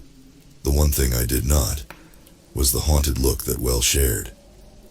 Everyone here had a personal encounter with a cryptid. It took me a while to recover sufficiently from my injuries. While that transpired, the autopsies were conducted. Instead of doing a breakdown of each individual one, I will convey the pertinent details. Humans. Poison from the death cap mushroom ingested. Likely cause of death. The ones who survived the initial poison were shot multiple times with a bullet to the head post-mortem. This actually caused some trouble for the attending morticians, as there seemed to be discrepancies in the parts of the brain governing memory and perception. The damage makes it hard to verify if all suffered the same level of inflammation, triggering what could be attributed to the false memories. Fleshgates, humanoid with a similar skeletal structure made of hardened cartilage, in an approximate facsimile of the human skeleton. Upon death, the cartilage softens, given the slightly deflated appearance as noted by the asset who eliminated the nest of infiltrators. The musculature also seems to have a more fluid quality, allowing the Fleshgates to alter their froms to better reflect upon the false memories they impart. The brain has extra sections, which are theorized to affect others, allowing false memories to allow for easier infiltration. Extra glands are filled with a pheromone which allow for weakening of the immune system, allowing the telepathic manipulations to occur more easily within victims. Wendigo, cryptid, elongated humanoid. Deterioration of the vocal cords and the speech part of the brain indicates that the natural vocabulary is greatly diminished. The state of this part of the brain is equivalent to that of a baby learning to speak, copying sounds here with no understanding of context. The skin was thickened to deal with the lower temperatures they are readily exposed, which also helps act as a natural form of body armor. The musculature is approximately 8 times greater than a human's, which also helps with body toughness. Claws are hardened nails to levels thought impossible. The Wendigo was beaten to death, which, given the resilience this particular specimen demonstrated, speaks greatly of the effectiveness of flesh kits. This is the 3rd infiltration attempt in the past 60 years. Case 09. There were 4 experiments regarding the Ouija board, from what I have seen. 3 of these cases showed no significant supernatural events, other than flickering of an entity. The 4th and final one demanded a cessation of these trials once they recovered all the parts they could find. Experiment. Ouija, number 04, final. 2 of these couples were not strong believers in the supernatural. Not completely close-minded, however. The primary couple were religious, but not aggressively so. They brought an Ouija board from their home and chatted casually while setting up the board and planche. The secondary and tertiary couples were not thrilled when they saw the board itself, but complied with the urging to partake. Customary opening rituals were performed, with what is believed to be a prayer. The audio did not reflect this. All that could be heard was screaming and begging for mercy for several minutes while the 3 couples just sat there praying. As they finished, the screaming stopped and they asked the opening question. The only camera that didn't immediately turn to static was the one in the living area, where the Ouija board was set up. When I reviewed the tapes for archiving, I determined it to be smoke, not static. Not sure how we got different observations regarding this. As the question started properly, there would be movement in the static, smoke. Humanoid at times, and not at other times. The noises made from those locations resembled growling, not bestial, more primal. The only properly functioning camera revealed a 7th entity within that room, a tall humanoid with black skin and warped legs.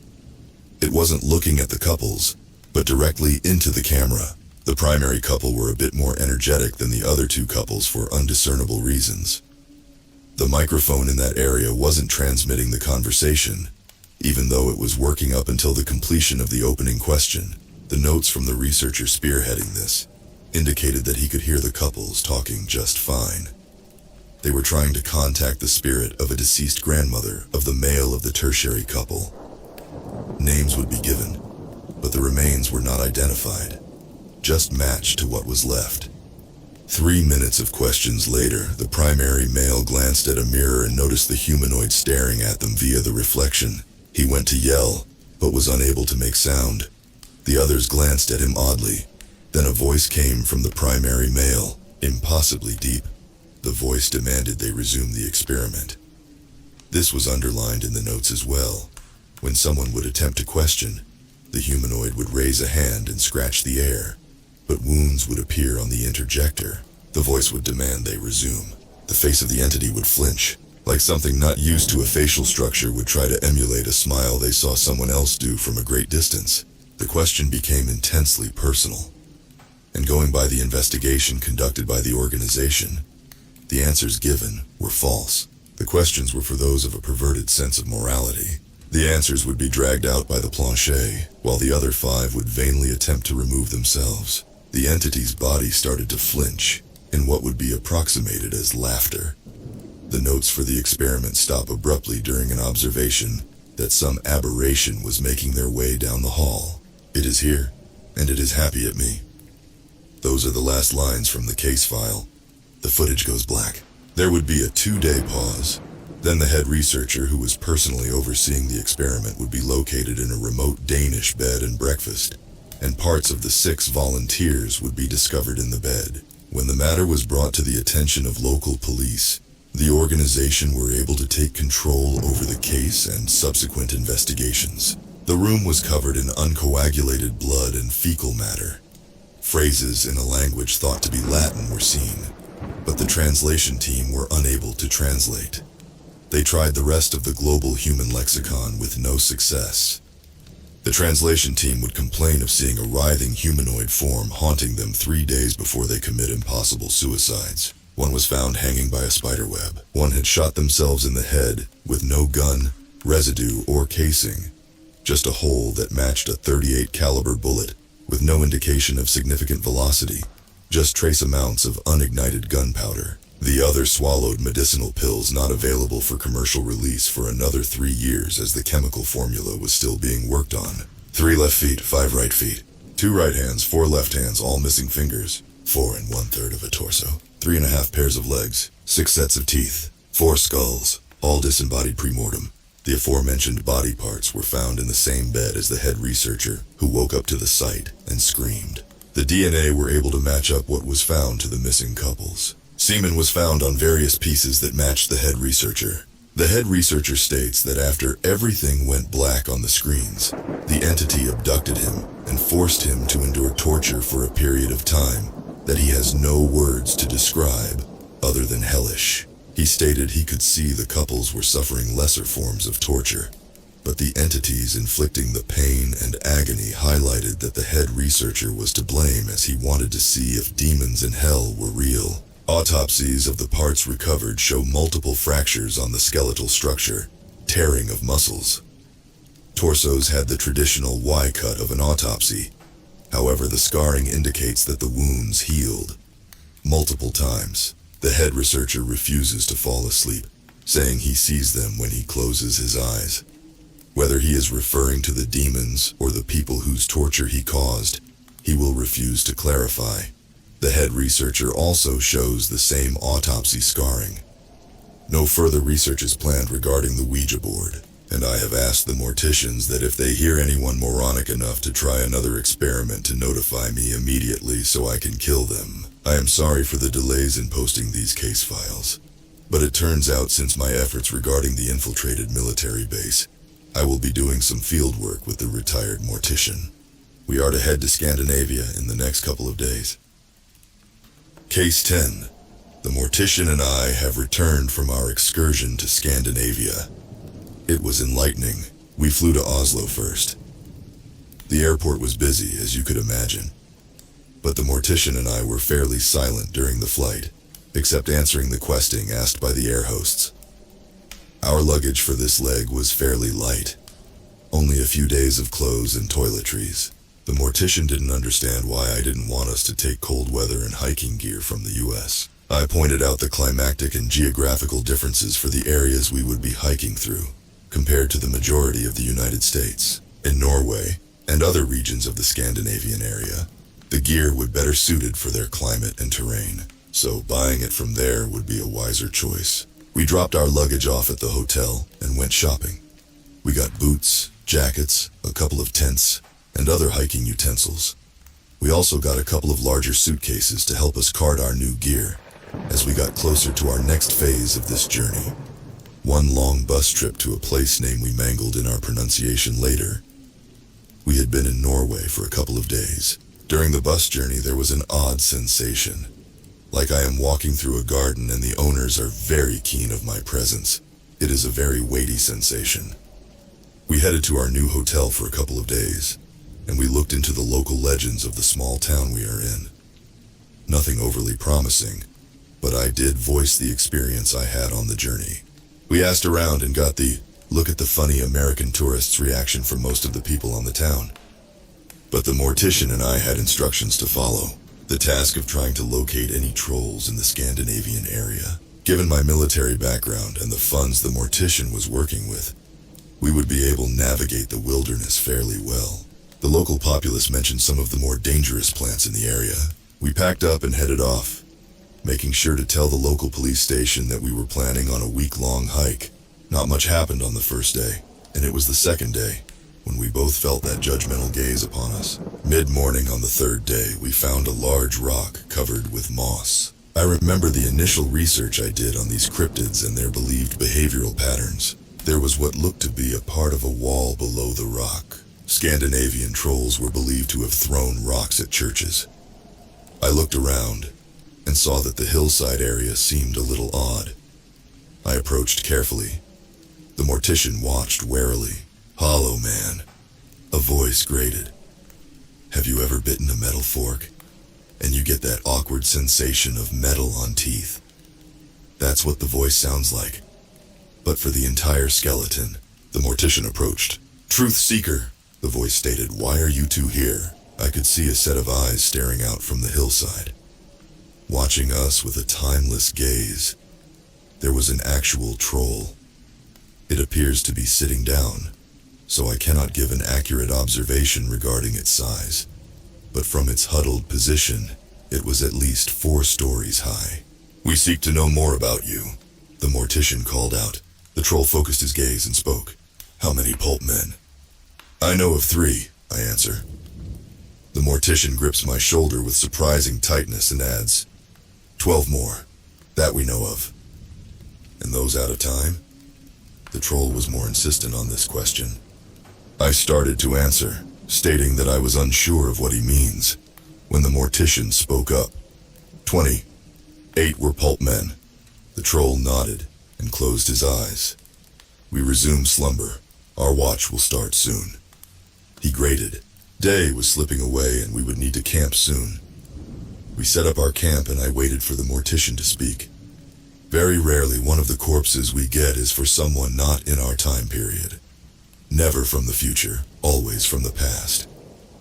Sometimes these are also pulp men, as the troll calls them. He explained formally. I shake my head at the thought of the pulp men.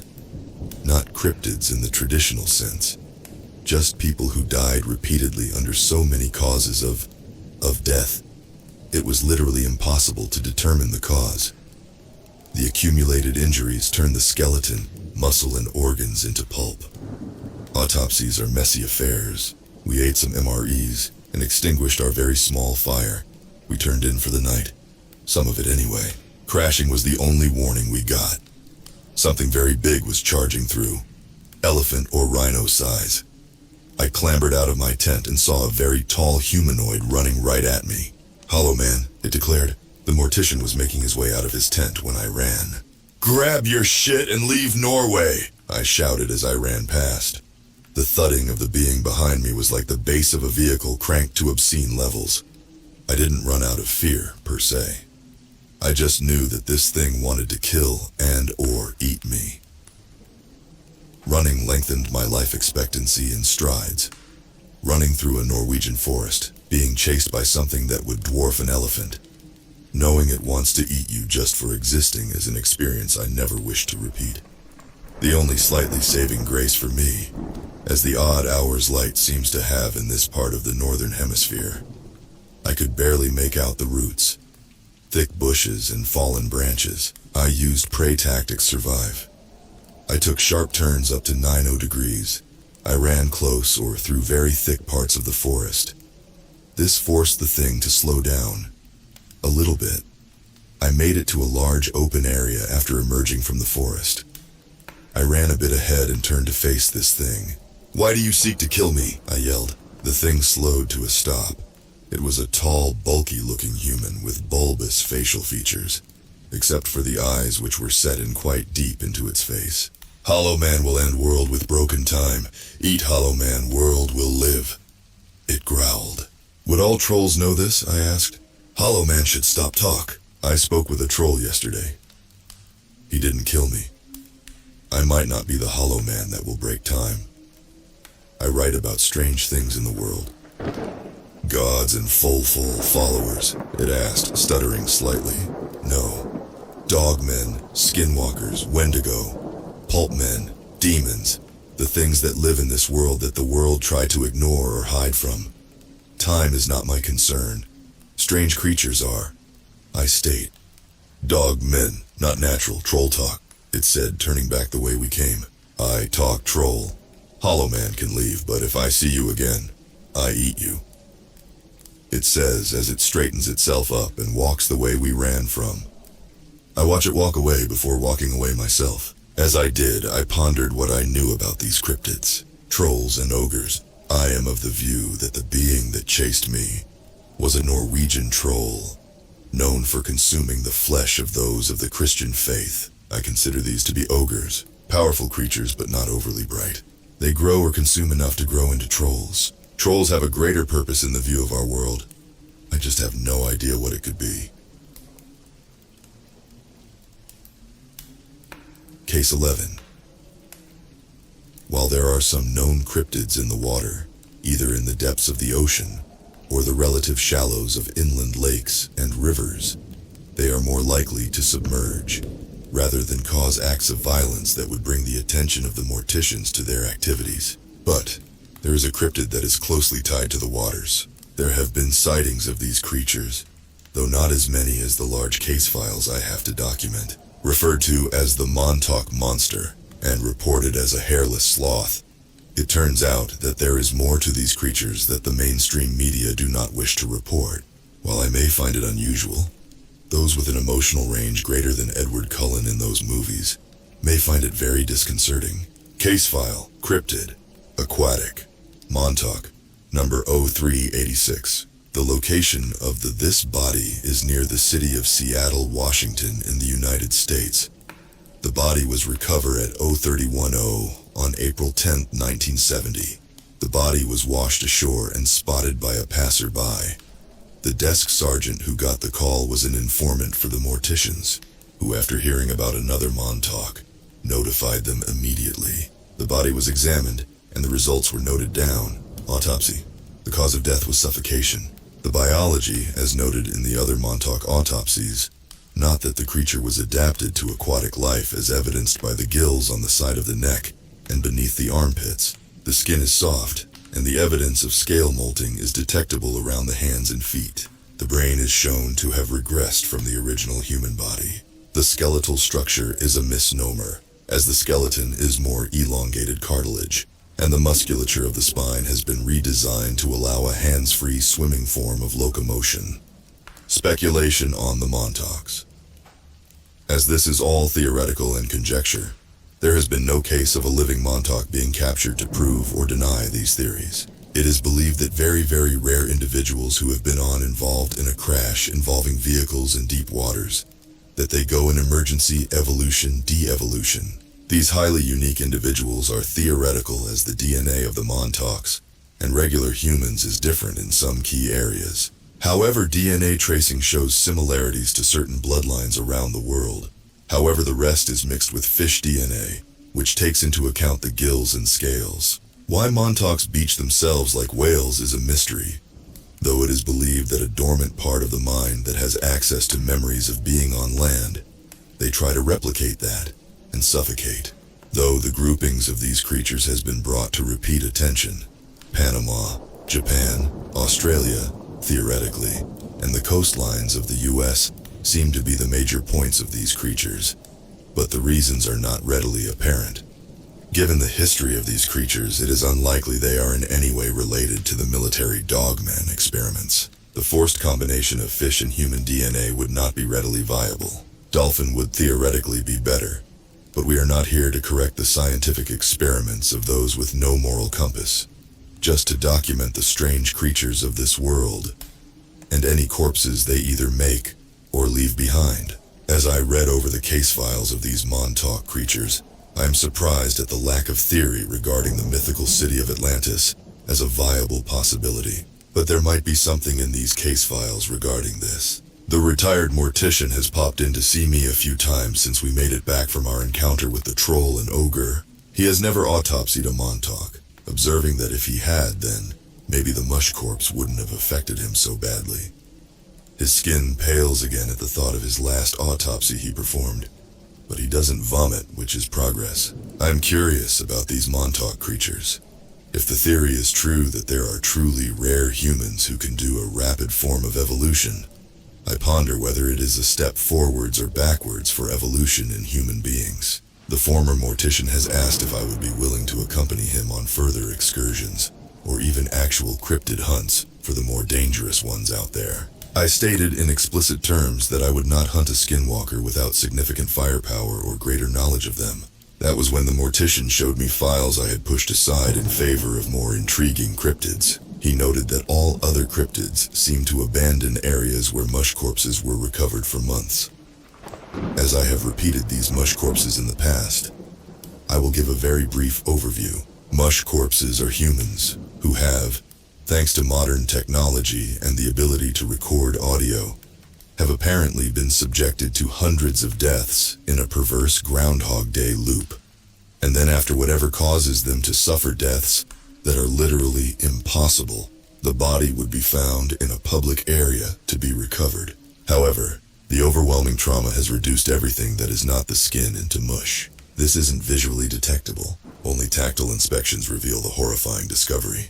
It is of little wonder why these discoveries force morticians to quit, and apparently swear off soft foods altogether. Even the ambulance drivers who have to transport the body quit immediately after delivery of the body. At first it was assumed that the deaths were caused by some unknown organism. However, due to the aforementioned commercial flooding of portable recording technology, you can listen to every single death the victim has endured. They seem to be unaware of their fate unless they can see the cause. The one thing that really makes these bodies so upsetting is that the skin is completely unharmed. Apparently cleaning up after yet another attempted autopsy on these bodies is almost as bad as the autopsy attempt itself. Case 12. While I was perusing the case files in regards to coastline accounts to get more information on the water-based cryptids, I found an unsettling account that, while not at all related, makes me, of all people, feel uncomfortable. This town was not based on the coastline, but it was within 50 miles. The original population was 263 before the event. The name has been scrubbed thoroughly from any historical records that I have access to, which give the Mortician Network and their affiliates networks. I can't find it anywhere. While the Morticians mainly deal with corpses of, or made by cryptids. This was an isolated incident, until I found 6 other towns who also suffered the same disconcerting fates. No known pattern, country, or any motive could be discerned. Case file, Incident Candyland, Town 01. In the year 1873, there was a town, whose name is no longer recorded, who went silent. The neighboring communities investigated this unusual activity, and at first found nobody walking around the town. A deputy who had made the trip decided to investigate further. He entered a small saloon. He submitted his investigation in the report below. I came to, after Mr. Sampson reported that the farmers hadn't sent their shipment of oats. The sheriff sent me to investigate. Traveling wasn't too bad, as it was a place I have been to from time to time. But as I drew closer, my stomach started to churn uncomfortably. Pressing on as I trotted into the main town hall area, I felt something very bad had happened. I had seen no children, no farmers, nobody. It was a ghost town. A ghost town won't haunt me like what I saw in the saloon. Entering the saloon, I saw 3 people sitting around a table in the middle of a game of cards, and the barkeep was behind the bar. But the first thing that tipped me off was the air smelled sickly sweet. None of them were moving. I walked towards the card players, but they never reacted to me. I called out to them, but they were like dummies. The sweet smell got stronger. I grabbed the shoulder of one of them, and it felt wrong. The arm didn't feel right. I backed off and swore. I looked closer, and the skin looked wrong. My guts were telling me to run, but I didn't want to think what the sheriff would call me. I headed to the barkeep, and he just stood there. He never moved. That smell came again. Not as strong than the others, but it was still there. When I looked at the barkeep, I saw something very wrong. His eyes were gone. No blood. It looked like hard candy. I ran. I forgot my damn horse until I made it to the sheriff's office back home. The sheriff and the doctor arrived to investigate, and they found that all 263 inhabitants had undergone the same effect. The sheriff left the doctor to work. He autopsied all of the people. Give the near identical results, only differing in volume due to body size. The components of what the bodies were turned into will be listed below. The skin is tougher, similar to leather. There have been no damage to the skin, other than the fact it had been treated to make it tougher.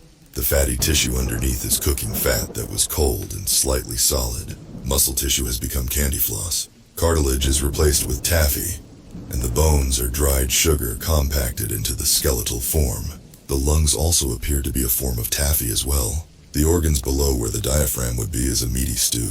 The brain is caramelized popcorn. Over 250 people, all ages affected, and nobody can figure out why. The doctor, after conducting the autopsies, quit, and according to reports, left town whenever a traveling carnival arrived. Apart from the fact that the bodies were still recognizably human, given the transformed composition, there were no ambient sounds other than the wind. There were no flies, crickets, bees, wasps, or any other loud insect. No birds sang, no dogs or cats. Just silence. The animals that were on the farms were missing. This was deeply unsettling to read. But while this village was in the United States, there have been 3 small townships in the Europe area, one in Great Britain, one in Germany, and the other in Romania. Russia even admitted it happened to one of their townships. But that is all they will officially say regarding this event. The 6th was actually in China, but again the reports are as detailed as an opposition ballot to Vladimir Putin. While there are other traveling carnivals or circuses who have unusual effects, this one, as far as I have read, is the most disturbing.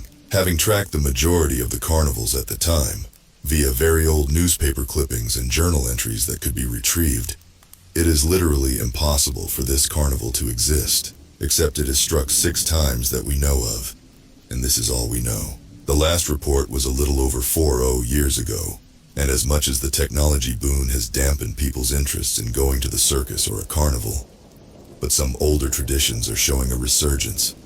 God forbid this happen again, especially to a larger population center. The morticians seem to find this event reoccurring unlikely, and I do suspect they may be right. I just wish I had more time to read over the military experiment files regarding the dogmen. That might make for easier reading, and there are so many other files for me to come through. Maybe I will read about a ghoul or something. Something to ease my mind would be highly appreciated. Fortunately for the person who named this incident, they were already dead. If they weren't, they would be very shortly. Case File 13. In truth, while I heard of the Jersey Devil as an urban legend, I never figured it to be much more than a flicker out of the corner of someone's eye, or a branch snapping in the woods. While I was always aware that this job would show me things I would not be ready to comprehend, I always thought that the presence of trolls and ogres would be most extreme. Then I started looking into the Jersey Devil. For those who have either started reading these case files now, or have asked for this particular cryptid to be archived, I will go over a brief rundown of this particular cryptid. The Jersey Devil is typically noted to be seen around southern New Jersey, hence the name. It is a small creature, about 3 to 4 feet tall. Goat-shaped head, hooves and small forearms and leathery wings. One of the more reported features is its inhuman shrieking noise. It is also purported to be very fast. While there have been no confirmed deaths caused by this cryptid, observations by agents of the morticians noted that the area that is said to be the domain of this cryptid is given a very wide berth by other cryptids. I do not blame them. I would rather getting in an ass-kicking contest with the ogre than encounter this thing again. There were reports of animal corpses that suffered wounds not usual associated with any fatal injuries.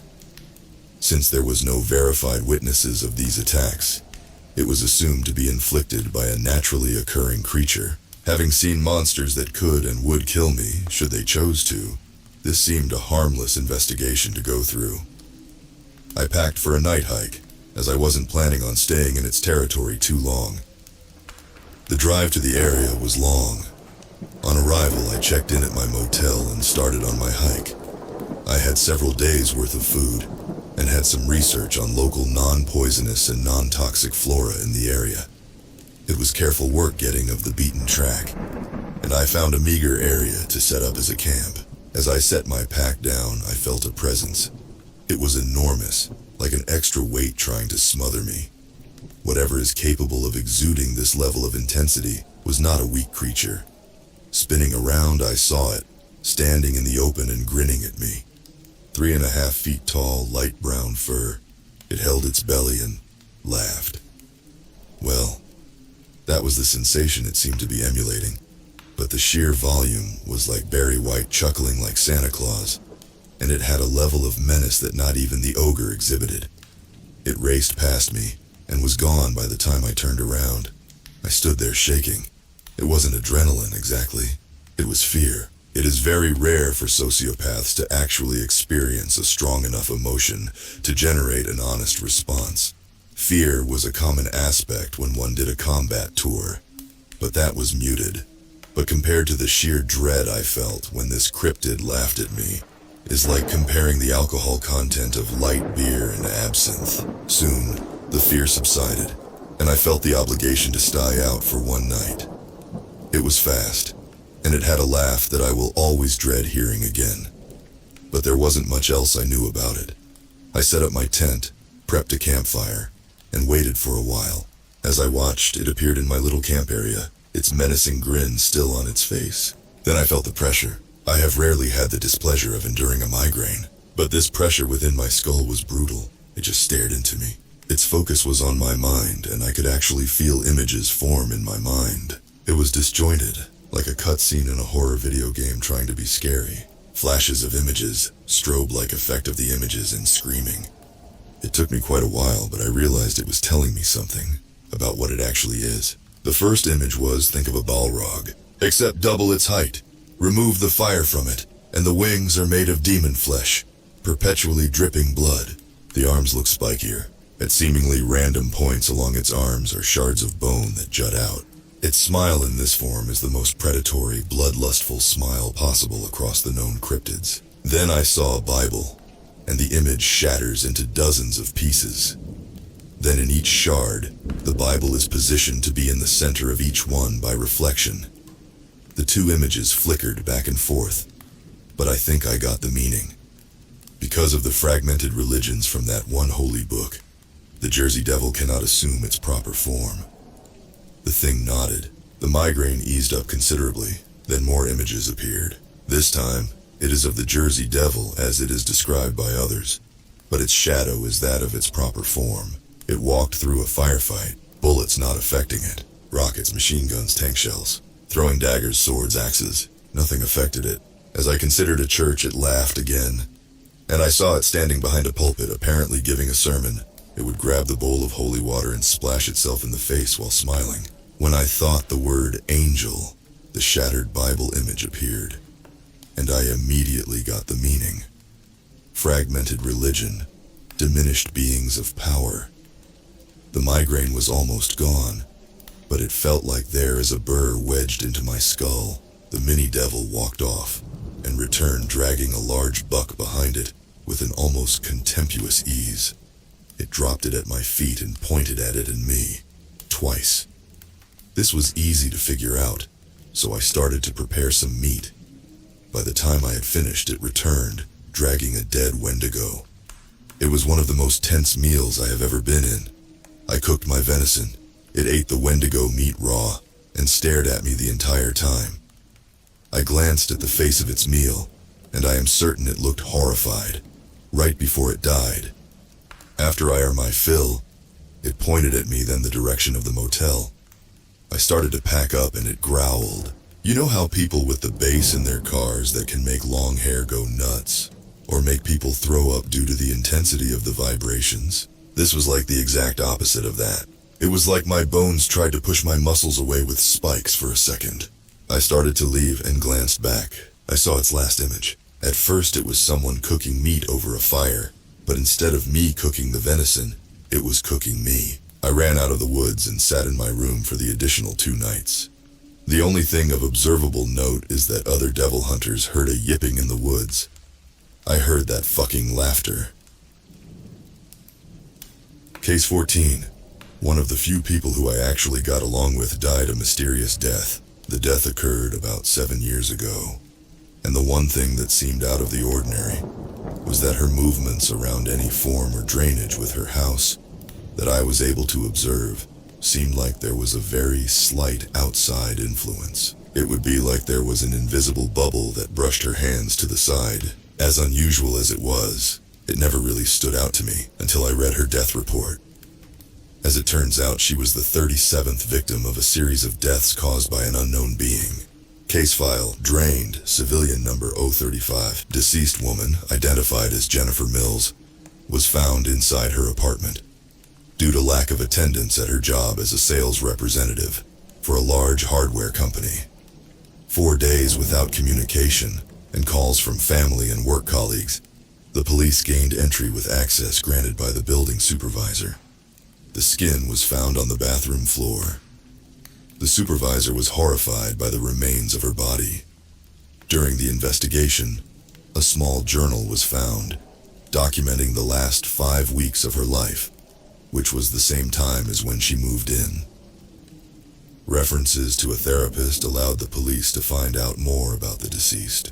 Interviews with the therapist indicate that the victim was a victim of a subset of trypophobia. Instead of irregular holes, it was drainage pipes specifically regarding house plumbing. She could feel something was trying to reach her through the plumbing. She would have nightmares about the pipes acting like a snake, slithering across her bedroom floor. But when she woke up, nothing would be different. After 8 months of conversation regarding this, in which she is adamant that she sees a singular eye looking up at her through the drain cover. Oddly, the shower wasn't a problem for her.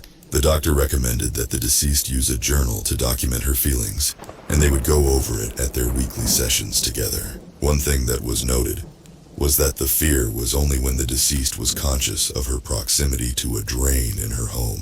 Since this was a problem that had occurred at her old residence, a move was suggested in case it was an odd sensation of domicile dissonance. After the move, the sensation seemed to escalate in intensity.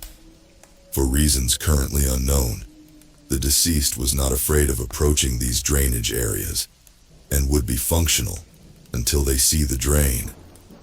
Then the fear kicks in. It is highly unusual among phobia sufferers. The doctor paled at hearing the description of the state of her body. She mentioned she knew of one other therapist who had a near-identical patient in terms of specific phobia subset and state of body after recovery by police. Details were exchanged and the police resumed their investigation. The initial paperwork triggered automated spy bots within various networks caught the expression hollowed out. The morticians took custody over the investigation. From what the morticians were able to uncover details that they didn't want the police to disseminate. Every case so far, the skin of the person was found within arm's reach of a drain, normally near the bathroom sink.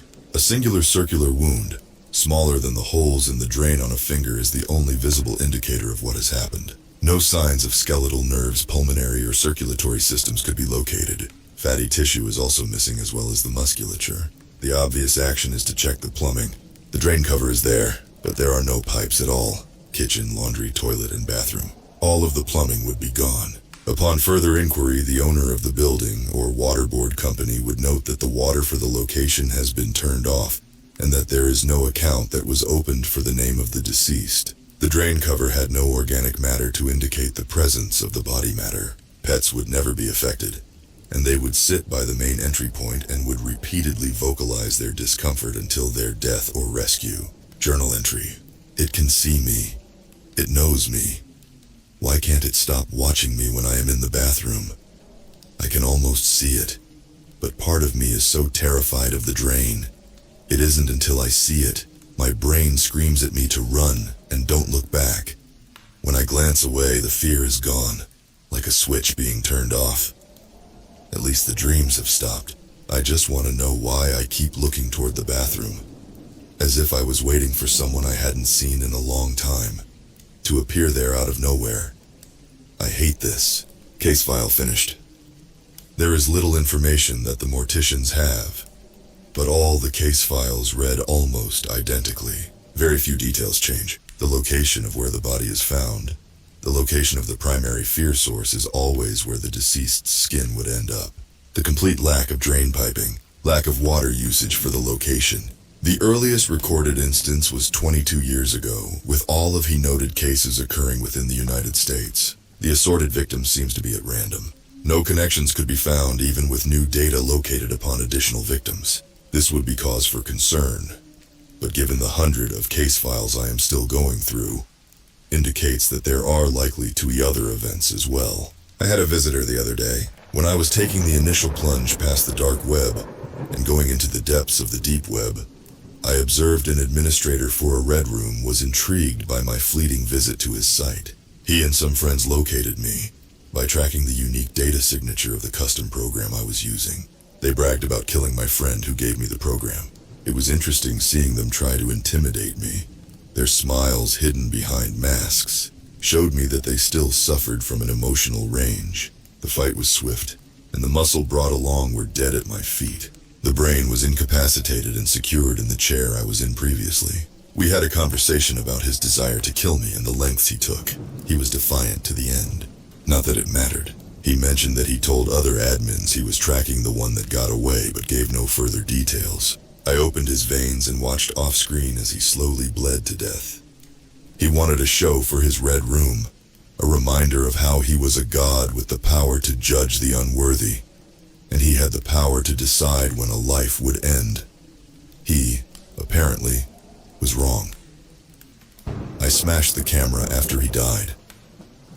I contacted the morticians, and they took care of the fools. Case 15. This is an encounter I had not so long after getting rid of the lurker of the dark web and his cohorts. However, it took me several days to full comprehend the event, and to stop screaming at night. It was about 3 days after the cleanup was finished, and when there were no missing person flags matching the descriptions of the deceased, I was asked to look into a hypothetical cryptid. It didn't sound as much a request, but payment for services rendered. When I asked for any information regarding this hypothesis, the only thing known was the name. Leviathan.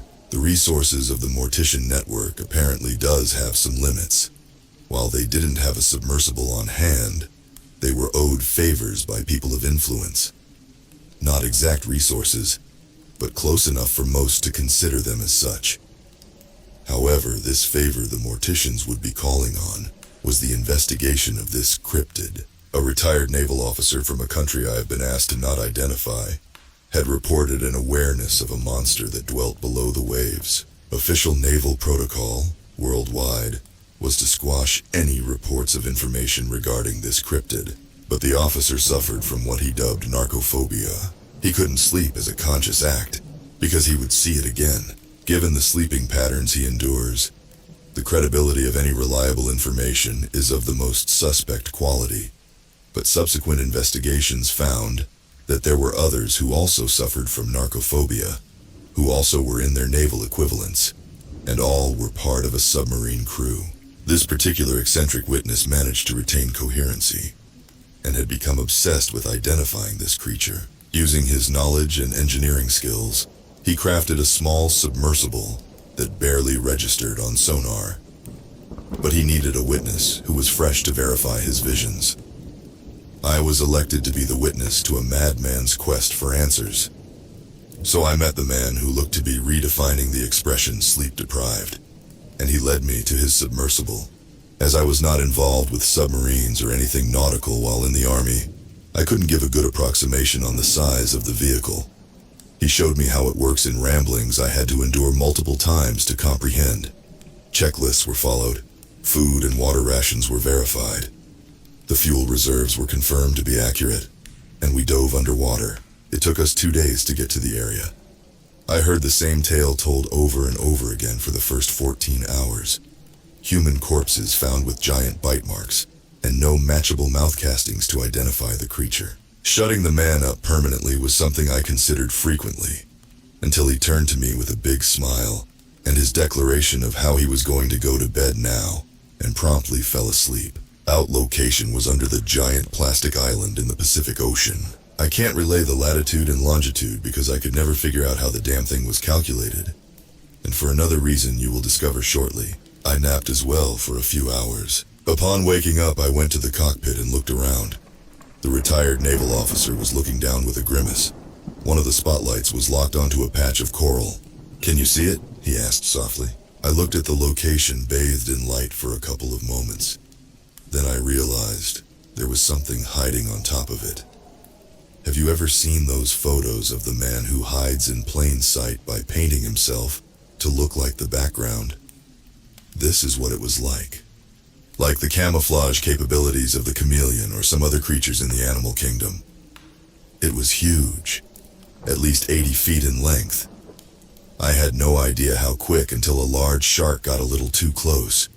Within a blink, and I am being literal, it went from hiding to devouring the shark, like the creature Gollum with a life fish in the Lord of the Ring movies. Except Gollum wasn't a dark brown color with 3 arms, one reaching over from behind, and the growl this thing emitted while eating shook the submersible. It was happy with the snack. The arm looked like it had been broken and allowed to fix suboptimally, causing bone warping. It had 4 legs and they moved like a spider with half its legs but better balance. "That's it, Leviathan," he whispered happily. Then I looked up and wished I had met a fully formed Jersey Devil. The recollections were after the fact. But one of the first things I knew was that I screamed for almost 20 minutes, without pausing for breath. I had no idea until I was being shaken back to reality. I noticed my throat and face were sore. Apparently, I had been screaming. He had tried slapping me in the face a few times to get me to stop, to no avail. When he asked what was wrong, I just pointed to the aberration above us. It was gargantuan. It was like a mass of flesh, from which tendrils drooped and spread out. At the end were things, monsters that defied all natural logic, but they kept shifting their forms, like the mass to which they were connected. "What are you looking at?" Words that seemed to resonate within me. I turned to face the man, but that was when I noticed that there was a face in front of the submersible.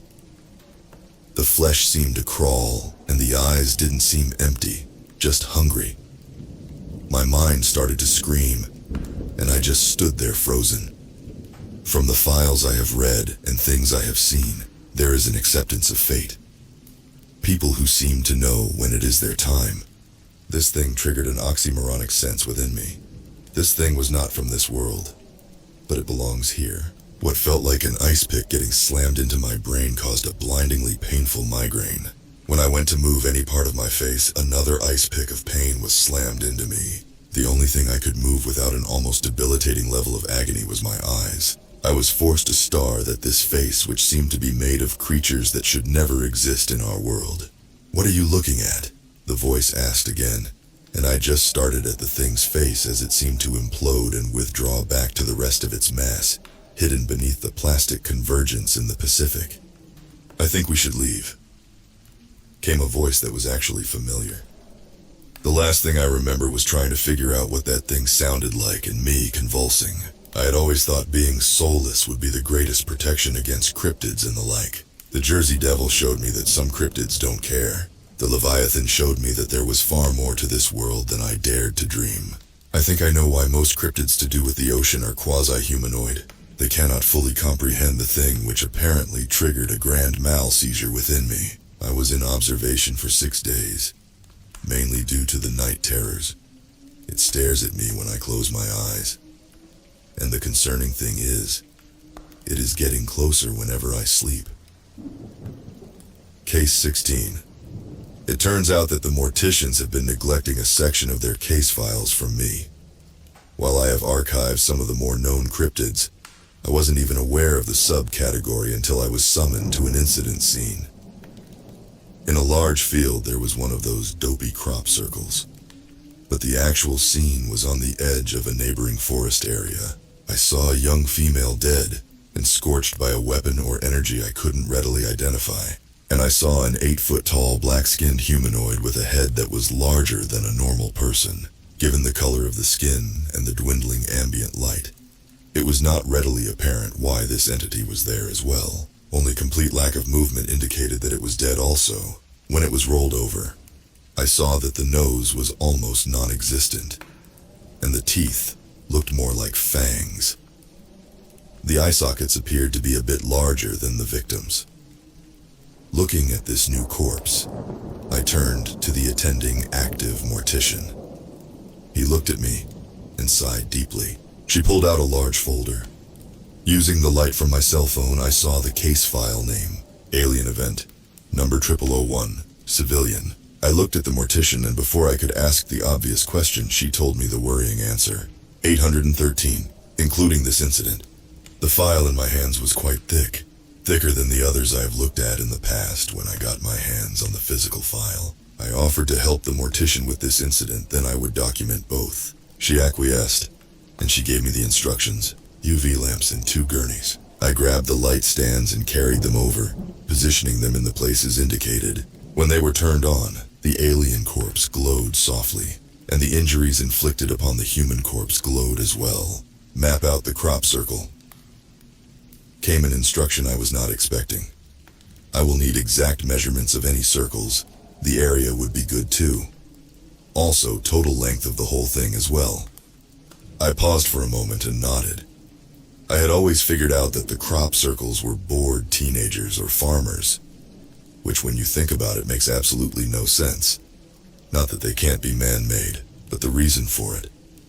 What would increased visitors to a farm do in terms of sale of product? I found a headlamp and a measuring tape with a spike on the end, as well as a notebook. I set about my task. It was simple, but several times I stopped. I was being watched. Something was observing me with an intent I could not identify. Looking around, I saw nothing the first 3 times, but while measuring the largest circle, I both heard and saw it. Another 8-foot black-skinned humanoid was standing in the cornfield with me. It had partially stepped out of the corn and was partially onto the circle. Its slightly bulbous eyes had no discernible pupil. Its chest moved deeply with its breathing. We stared at each other for about 40 seconds. Then it walked away. I resumed my measurements, noting them all down. 8 circles in total. 3 were quite large. While I reported the measurements to the mortician, she nodded along as I read it all out. But she froze after I finished. I immediately looked to see if the other one was back, but there was no sight of it. When I inquired as to her freezing, she explained that there is an arrangement between their organization and the black ones. She then immediately refused to elaborate further. We loaded the bodies in and drove to a compound. I mentioned that I saw one of the black ones while measuring. Her glance seemed to be concerned. Then I had a flash of insight. You autopsy their experiments, and that was all you ever did. But with the corpse of one of them, along with an experiment, indicates that there is greater trouble than we are aware of. Right? Things have changed, and you are unsure of how. I trailed off. How quickly can you conduct an autopsy on the black one? I asked, my gaze peering into the side and rear view mirrors. Couple of hours. Know anything about them biologically? Weaknesses, capabilities, things that might be useful just in case. Only what is reported in the first case. It is a long read. So after I wheeled the bodies to the mortuary, I read the case file. Case file. Serial killer, eyeless, related topics, black xenos. It is not often that we directly interfere with the lives of the regular populace, but this was one time where we forced to act. What is not known is that before Jack the Ripper, there was another active serial killer. However, we made damn sure nobody knew about him. Eyeless, as he would refer to himself, was the only known surviving member of the Xeno experiments. However, since the failed to deliver his corpse, he went completely insane and started to kill people at random. The first victim was a 28-year-old dock worker, Jeremiah Langston. Little was recorded about the abduction of Jeremiah, but the only indication of anything unusual was a deranged scream about how he must be made to see. Jeremiah's body was found with an extra set of 8 eyes inserted into wounds on his corpse. The one thing that would normally set the rumor mill ablaze was the fact that the eyes were still functional. The only other oddity, which was significantly more mundane, was that the skin was rubbed with charcoal, making it completely black. One of the attending policemen was a mortician who paled at the sight because he didn't see the corpse as human, but as a black xeno. He offered to escort the corpse to the morgue. Fortunately, the mortician on duty was also one of the morticians as well. They realized the problem. and they needed to do something obscene to divert any mounting public perception of the events. They knew if a killer was putting eyes onto one corpse was unlikely to stop at one, but they couldn't allow this to continue, so the mortician who found the corpse elected to do a twofold operation. Search for the killer they sought was the obvious one, but they had to divert attention away from this as well. Many are familiar with Jack the Ripper case. Some of you reading this may also be Ripperologists. So instead of rehashing the case, I will point out that the actual murderer was a mortician who used his police officer skills to create the sensational kills and to get any information about the killer he truly sought. 3 weeks, that is how long it took to find the killer the morticians sought. Did it never strike you as strange as to why the murder of prostitutes made the headlines in Victorian London? However, the killer himself was unusual. His skin was artificially black, like his victims, but he lacked the extraneous eyes his victims had. He had the right holes for the extras, but they were empty. He turned to the mortician, and he froze. They conversed for a few hours. It turns out that the Black Xenos will take a human test subject and try to figure out how to get past the death problem. The Xenos would inflict countless experiments on the subject and record everything to do with the many limits of the human body. But this man was another experiment. He was given a serum that modified his body chemistry to a point that the modern term for it is zombie. His brain function has severely limited, but judging by the bruising still evident on his skin, he has been struck by lightning and it seems to have awakened the higher functions that had been deactivated. The zombie remembered every hellish experiment he was subjected to, and then after they neutered most of the higher functionality, was sent back to Earth. It is hypothesized that a lightning strike triggered a chemical reaction that allowed the brain to recover memories of the experiments that the zombie went through. 5 people were killed by this zombie, 5 bodies with eyes that were not connected to any ocular nerves, but still able to move. The zombie explained how he suffered repeated traumas to allow the Black Rigellans to understand the limits of the human physiology. He was then healed afterwards, and his memories were wiped. Then the process would repeat. After the lightning strike, he would have flashes of memory, involving tall back humanoids with large eyes watching him, as he would suffer significant biological trauma. This caused him to freak out and start finding his tormentors, and, in the zombie's words, make them see. After reading the case file, I looked over at the mortician. "So, you know where the mush corpses come from then?" I asked as I walked over to her. She shot me a questioning look. Repeated significant biological trauma, like injuring someone over and over again, or killing them over and over again. I glare at her before I continue. Did you ever wonder what their true intentions were? Just because they say one thing doesn't mean they don't mean something else. For all we know, they treat their guinea pigs as science shows like they did when they performed surgeries for the rich and elite. Or they use them as props in a science fair. Or they are trying to figure out the most effective ways to kill us, when there are plenty of things that can easily kill us on this planet already, before we even venture into cryptid territory. I end with a snarl. Or they actually are trying to remove death from us. Slaves that are weak as humans are would be a huge waste of time, unless they couldn't stay dead. Maybe their intentions are honest. If so, why the mush corpses? Someone is trying to send us a message and you people are too thick to even notice that is what is going on. It could be a test. Case 17. I have noticed movement outside of my domicile lately.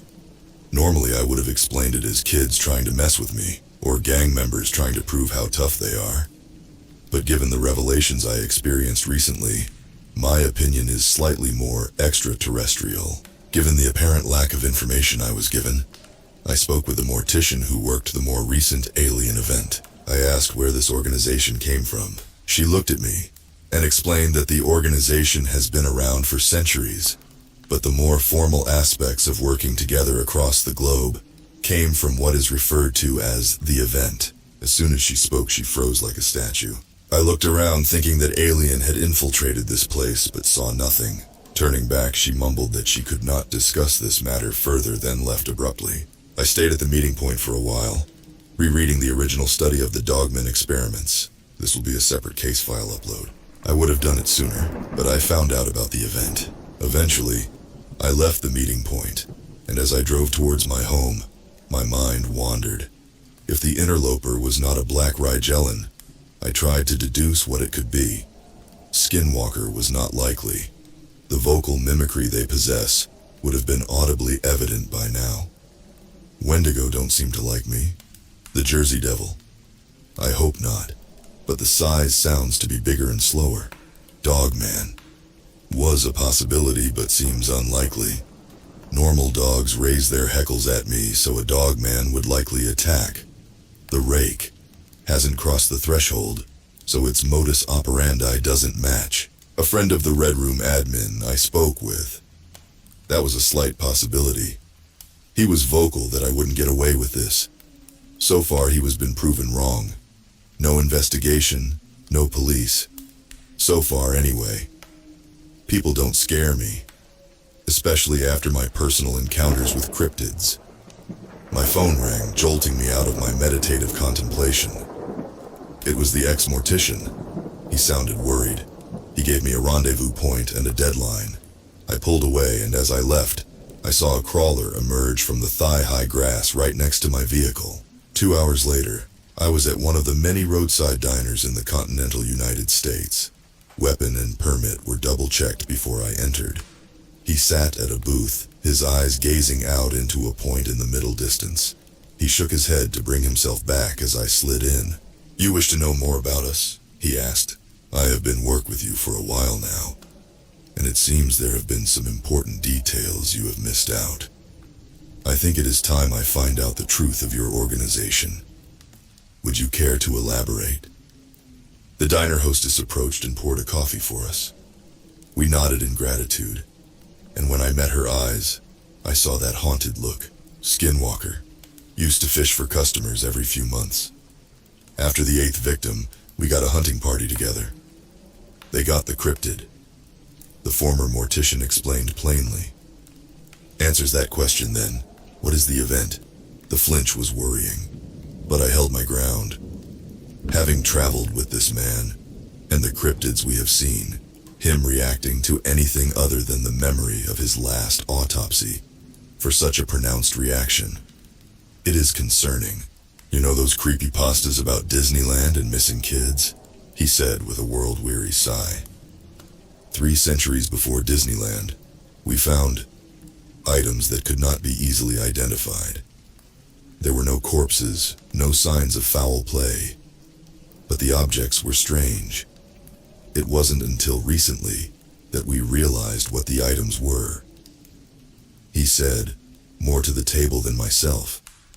Lanyards, with the names, ages, and addresses of children, as well as a date. But the dates were all after 1958. They are the children that have been or will go missing from any Disney World or Disneyland amusement park. Every child. He looks at me, with a tear running down his face. The date when they go missing? The date what's left of them are found. Once we saw the logo for the Walt Disney Company, we knew something was going to happen. Some of our number got hired by the company. They were tireless in their investigation, but it wasn't until 3 years after the first was built that the first body was found, or what was left of her. Bite marks going through her body, but upon closer inspection, there was no splintering or damage to the bones that were chomped through. The cast made of the bite was impossible. Fangs and human teeth all intermingled in the bite. It is also unfathomably large, from what we can calculate. Apart from the fact that large pieces of her are missing, there is no evidence of a bite other than the imprint. The ribs we could get were pristine, other than the fact the rib cage and most of her spine is missing. No splintering or damage. No evidence of surgery. It is impossible, and you know what we have seen on our jobs. Naturally, the company were able to keep the families of those missing quiet. The methods the morticians are forbidden from discussing. We get the right to examine the remains, but all results have been identical. No extraneous damage, no post-mortem bruising, just dead children and too many questions. Though we do have a hypothesis. Or rather, it is more of a philosophical musing. Ever notice how comedians seem to suffer from depression? It is like they carry such a darkness within themselves that they try to bring joy and laughter to others. If this truly is the case, what darkness lurks within the amusement parks run by Walt Disney? We sip our coffees as we ponder a question that seems too implausible to be real. I would love to immediately refute these claims, but with the cryptids I have personally encountered and the cases I have read, I honestly cannot. Want a party, handsome? A voice slurs out the front of the diner. I sit up and look around. There are 4 people that should be here. Myself, the former mortician, the hostess, and the cook. No extra vehicles were here on arrival. No other patrons were here. So who the hell is trying to proposition us? Want a party, handsome? The voice repeats, precisely. A shriek forces me into action. The hostess drops the glass pot of coffee and shrieks again.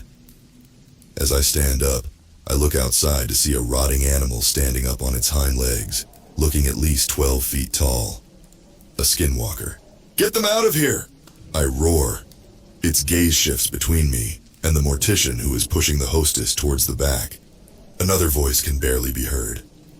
I'm not sure, but it sounds like a reply to the skinwalker's hook. Let's party. This is the song that never ends. Yes, it goes on and on. My friend, some people started singing it not knowing what it was, and they'll never stop singing it forever just because this is the song that never ends. I sang softly while watching the skinwalker out the front. I nodded deliberately at the former mortician, who starts singing it. He seemed to hesitate like he felt foolish for singing a child's song. Sing the song. These things hunt by fear. The song will distract you, but only if you sing it. Don't stop singing. I tell the hostess slowly. Walking slowly to the serving area, I call to the cook. I want you to join us out here and sing that song. I saw, not breaking eye contact. Let's party, came the response. The exact response. Drawing my gun, I stepped away from the serving area. I am going to distract them. You get to his car and leave. They nodded, but kept singing, though the hostess was visibly paler. Pulling out my gun, I decided to draw upon the experience of the Jersey Devil encounter. I needed to feel fear, and nothing on this planet filled me with more fear than that monster. I pointed the gun directly down and fired. The bullet slammed into my foot, and I felt some of the bones break. Bleeding, lame, and feeling scared. Hopefully, the perfect bait for these predators. Now! I roar while shooting out a window near to me, so I can jump out as best as I could. The pain was excruciating, but the presence of the skinwalkers was a very motivating factor. Limping, I made it to the window as the skinwalker out the front walked over to me. Its rotten flesh seemed to absorb the light from the diner. Let's party, came that voice again as I landed outside and grunted in pain. Fear from the Jersey Devil began to exude from me. I forced myself to move fast, but each step on my wounded foot was like standing on a ball of hot lead. Rapid movement from behind me was my only warning. I dove to the side as the skinwalker charged at me, its foot hitting my injured one. I never felt such agony before. I could hear car doors closing. The second skinwalker was visible now as it crawled through the window. Its rotten meat seemed to hang from the bones as it started toward me. Its grin stretched beyond the realm nature indicated on the head it currently had. Its jaw opened and I could hear it replicate a scream of terror. I started to run, but the damage to my foot slowed me down. The car engine revved somewhere in the parking lot, and I could hear the tire squeal in protest as the former mortician and hostess raced to safety. Limping as fast as I could, I saw the second skinwalker emerge from the cafe. It was even longer than the first. I briefly consider how my mind would have reacted to these unnatural monstrosities if I hadn't encountered the Leviathan. Something shifts in the atmosphere when my mind brushes against that memory. The predatory beasts pause. They glance at each other, then charge at me. Fear is no longer useful. It has served its purpose. What I need is fury. White, cold fury. I charge at the aberrations and roll under the swiping claws of the closest creature. Pushing off of my wounded foot, I spring up and let the pain fuel me with adrenaline. Fire is a good weapon against the supernatural, and while I can't throw it, I pray this diner has gas stoves. Screeches that threaten to scratch my eardrums to shreds burst forth from their ravenous maws. Scrambling as they follow, I dive through the serving window. Crashing to the ground, I look up and see that the stoves are gas. Clawing my way up while the skinwalkers stalk toward me, I pull at the stove. With a grunt, I can feel it start to give. Then I almost hit my head on the stove. I turn on the valves, gas hissing away. I grab 2 knives while I slip my gun into my holster. Control. That word is my anchor. While the pain fills me with adrenaline, one stupid mistake will get me killed. I need to stay in control, but angry enough to give my attacks more power. They stalk a different side of the kitchen island towards me, skilled in trained predatory tactics. I throw 1 knife at the furthest monster, but the blade doesn't get much purchase against the rotten flesh. I back up to the door and I can see them smiling at me. Patience, not a common mental trait of monsters. By now I am almost at the door and they are blocking my view of the kitchen. I can't run. They will catch me in heartbeat or whenever they want to. I can't shoot the oven to trigger a spark and, hopefully, an explosion. But I do see a microwave. I draw and fire 3 shots. The first misses, the second one connects, and sparks fly from the electronic device. I don't hear the third shot due to the explosion and the screeching. The shockwave throws me through the doorway, and I land on the asphalt. The screeching takes a higher pitch as I roll over and look at the 2 skinwalkers, who are still standing and walking towards me. I force myself up and start to limp into the forest. I can hear them stalk towards me, and I am too sore to continue fighting. Glancing back as I make my way through the forest, I can see their engulfed bodies. A loud crack causes me to flinch. Turning around, I only see one walking flaming corpse. That too crashes to the ground. A piercing howl seems to actually tear the night sky apart. Then silence returns. I eventually made it to a main road, where I met a strike teams dispatched by the morticians. I debriefed them while they took me to a trusted vet. I apologize for the delayed update, but I have been trying to recover. But my dreams feature those 2 skinwalkers with heightened prevalence. Case 18. While recuperating from the self-inflicted gunshot wound, I decided to resume my actual duties as an archivist for the Mortician Network. I noticed an oddly assortment of cases spread across multiple cities, each with varying numbers in each location. Case file, sewer inhabitant, NYC number 01386. Preliminary details are small due to what was left of the body, outside a storm sewer grate on the outskirts of Manhattan. Most of a right hand, bearing telltale signs of tattoos, and a tan are the immediate identifying features. No rings adorn the hand, and the fingerprints have turned up nothing on any criminal database. It is likely that this is one of the many missing homeless people in New York City. However, due to lack of a body, or location where the victim was last seen, any further detail is currently speculation, unless we ask the entire homeless population, is the photograph of this hand looks familiar. Body part was found in 6 Feb 2010. Case file, sewer inhabitant, NYC number 0068. Preliminary details are more substantial as a large part of the torso and upper thighs were relatively undamaged when removed from a sewer junction when discovered. Autopsy indicates the presence of claws and sharpened fangs were used to remove the flesh from the bone. Traces amounts of DNA indicate a human variation. DNA mapping indicates that this variant is smaller than the average human. The skin would be scaly like a lizard, as the creature is cold-blooded. No mappable bone structure but hardened cartilage is theorized to allow movement. The eyes seem to allow vision in low or no light, with an aversion to powerful light. Clothing remnants indicate that this was a subcontractor for the city. Partial tattoos allowed for easier identification as a reformed gang member. The victim was reported as being missing for approximately 3 weeks, in comparison to estimated time of death. Partial data recovery from destroyed cellular phone have the estimated date and time of death. Vague witness reports indicate heightened noise pollution from the sewer. One witness who was walking along the street on the same day of death advised that there was no ambient noise from any animals in the area. While motor vehicles could be audibly identified, there were no birds chirping or insect background noise. No other abnormalities were noticed by the witness. Case file, sewer inhabitant, Paris, number 0013. Mauled body of an urban explorer found outside an entrance to the Parisian sewer system. No traces of DNA, despite the evidence of the similar wounds found on other victims killed in sewer system around the world. Given the likelihood this urban explorer was originally delving into the Paris catacombs, no further investigation is to occur. When I started to look after case files pertaining to the Parisian catacombs, the only comments regarding these were, "Please refer to the hard copies locked away in a safe place." There are over 913 case files, with dates going back decades. I will be speaking with the morticians once I have healed up more.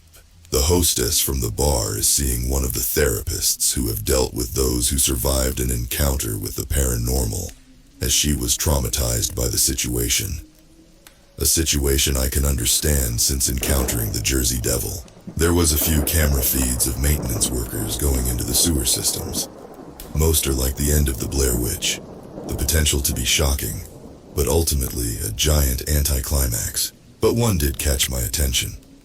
Not from a maintenance worker, but by a wealthy urban explorer who spent a significant amount on his gear, including a wireless transmitter that could penetrate the ground well enough to send the footage to a black box recording device.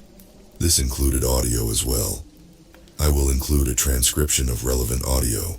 Case file, sewer inhabitant, Detroit number 01499. Blood-stained camera and shattered pieces of head found outside a storm sewer entry point. Camera appears to be a GoPro with aftermarket antenna modifications to allow greater transmission power and clarity. Network tracing allowed investigators to locate a black box setup at the home of a citizen in the socio-economic bracket of the upper class. Name has been redacted due to the complicated history this family has with the paranormal. Owner of the camera was reported as missing, and the remains were found 3 weeks after the initial complaint. The official answer given to the family is that the child was kidnapped and killed via a red room on the dark web. Footage has been created to emulate this, should they ever ask to see the footage. The recording was examined and copied to the corresponding case file. Video and audio clip.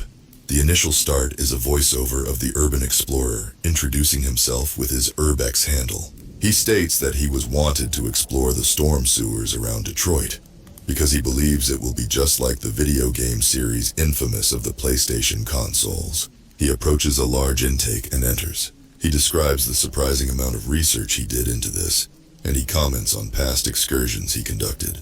He walks for about 15 minutes before he freezes. Audio. Did you hear that? Sounds like something was scratching the wall. Video. The Urbexer looks behind him slowly, the headlight revealing nothing in the corridor behind him. Turning back, he doesn't seem to notice that there is something ahead, which draws further into the darkness. Judging by the lack of commentary from the Urbexer, it seems unlikely he did not see the creature. Using the alternate methods that were also being recorded due to the high-quality camera, night vision reveals the presence of 3 short humanoids with very long arms and very short legs. As the Urbexer creeps forward, the 3 creatures move backwards, but the movement seems odd, more fluid than normal. Audio. Hope I don't run into any mole people down here. Long pause. A mole person is a derogatory term used to describe people who live underground. Probably better than Morlock from the Time Machine, though. Video. He explores a little further and arrives at an intersection. Periodic checking of the night vision mode reveals that the sewer inhabitants split up at the intersection. The only likely safe path is for him to return home, but he didn't seem to be aware. He looks down each corridor, and he is silent again. He seems to be trying to listen for something. Audio. In the distance, water drips. There is no other ambient noise other than the breathing of the Urbexer. Then there is a high-pitched shriek. Video and audio. The Urbexer swears and charges straight ahead. His panting echoes off the walls around him. He looks back, and in the bouncing headlight, he can see the sewer inhabitants. He turns to face in front of him, but slams into a wall he didn't see. He crashes heavily to the ground. There is no movement from the camera, and I suspect that he knocked himself out. However, the video shows him trying to move, and a soft groan which is drowned out by the scrabbling of claws on the ground. He rolls over to his back and starts to sit up. Video and audio. The inhabitants approach, the light shining off their eyes.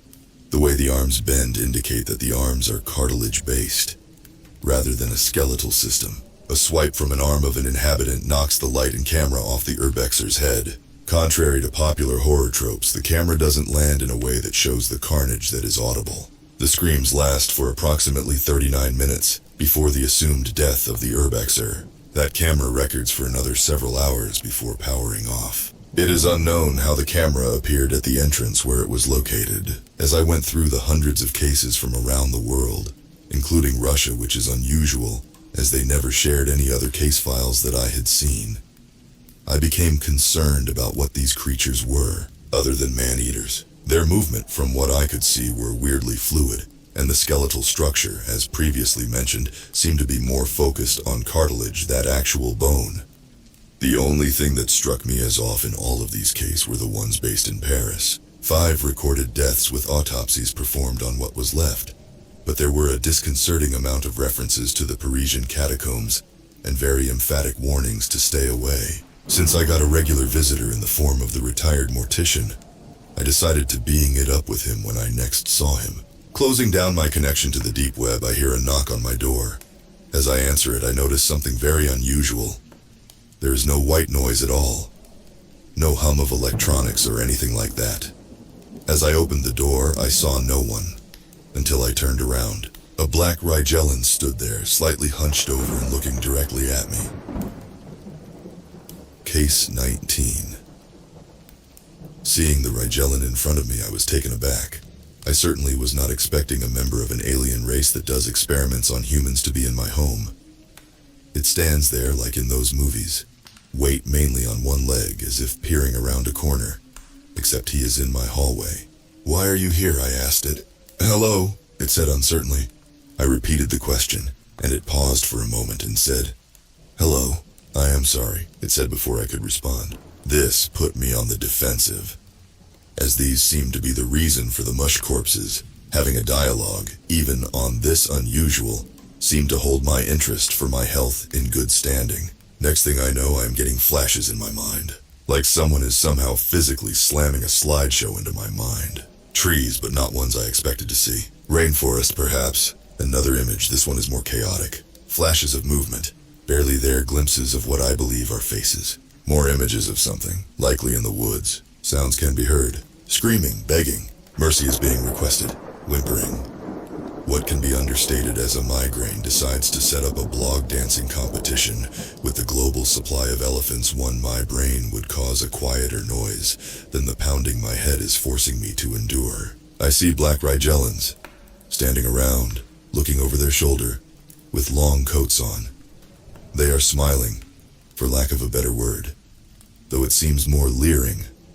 There is an undercurrent of an emotion that I cannot quite comprehend. "Sorry," it says again. I still cannot figure out what it is trying to convey. Another flood of images. Half-man monster creatures in bad makeup running around a movie set. Dr. Moreau. Then it clicks. "You turned humans into monsters, didn't you?" I whisper. "Me? No. Others. Yes," it stated simply. I can feel a deep sense of violation at this statement. No, not the statement. The complete lack of inflection. It didn't feel bad for what the others did to another race. But then I remembered that I was educated on empathy. Any damage I incurred, regardless of intent, my parents would sit me down and discuss it with me in great detail.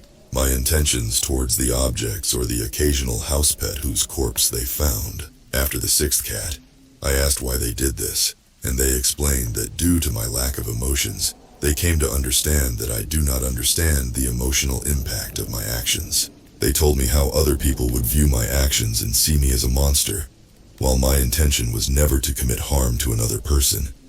When the cat annoyed me too much, I would kill it. Perhaps this alien is like me. no emotional awareness. While part of me still burned at the thought of their actions, I decided to understand the intent. Why, I asked. What would cause you to turn the humans you get into monsters? Images flood into my mind, but these were very familiar. It was Sid's bedroom in Toy Story. The focus was on Sid causing harm to the toys with malicious glee, and then they see him put them back together in ways he found entertaining. We are mere playthings to them, toys to pull apart and put back together however they want.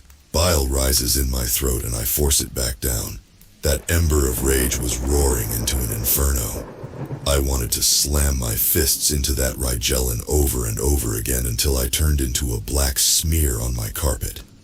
When I stood up, after the visions drove me to my knees, it took a step back. It recognized the danger it was in. Its hands were lifted slightly like a person would do to try and placate a predator. Then, the emotions were gone. You are going to tell us how many you turned and into what. Then you will tell us why you made contact with me, I declared in a whisper. My phone rang. I answered it. The ex-mortician greeted me and wanted to visit. Now would be a perfect time, and bring a voice recorder. There is a conversation we need to have. I say, my eyes fixed on the Rigellin. The rage hadn't truly dissipated, but it wasn't trying to overtake my conscious action. What human foods can you consume safely? Not French toast, it said while giving me an image of French toast in my head. Any human liquids? Water. You seem to be aware of some societal protocols. I expect you will be following along, as it is not a direct violation of your own, I said as I walked to the kitchen. 25 minutes later, I had finished making the French toast and was carrying it to the black Rigellin and the stunned ex-mortician who were at my dining table. The recorder was turned on as we started our meal. What monsters did you create? The ex-mortician asked, his eyes glancing to me once to see if he had permission to speak. Vampire, Therian, Arachne, Minotaur, Satyr, animal-headed human from place with lots of sand. Others, mainly humanish ones. Others were too difficult and died. Arachne, from ancient Greek lore. You turned a human woman into spider? Woman with no limbs. Broken toy when we found her. Gave her twice as many limbs. Removed tongue to stop loud noises. The ex-mortician and I froze in shock at this. Not much left to do to finish, it said simply. Why? The ex-mortician asked. I closed my eyes and explained my conversation with my guest before he called. The ex-mortician started to shake with rage. I glared at him and told him to calm down. He started to yell at me when I pointed out two obvious facts. The first fact was that this black Rigellin has taken the time to study our culture more, to facilitate communications to confess the actions of his people. The second fact was, he clearly wanted to warn us about something, because there would be no other reason for him to break into my house for no reason. Why are you here? Why have you come to me? As I tried to understand emotions and the inflections people use to express them, there are things you notice. That pause before someone drops a huge truth that would shake the worldview of the listeners. I am not sure if it is learned behavior the Rigellin picked up during its consumption of media, or if it performed it instinctively. You came to warn us. Your people are trying to what? Enslave humanity? No, not enslave so much as change us into the monsters of our fiction, because you think it would be fun. I ask, my mouth slightly agape. It looks at me, then nods.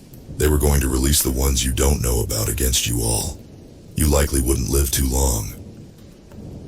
I cannot help, I say after a long pause. I had considered it, but given my recent injury and the archiving still ahead of me, it would be irresponsible for me to go. You need a warrior, not a soldier, but a natural-born warrior. If you can find one who would be suitable, I will help convince them. But this is not my war. I have been dragged into the cryptids native to this planet. Case File 20. It walks out of the lounge and into the hallway, closing the door behind it. I walk to the door and pull it open, revealing the hallway it had stepped into, and nothing else.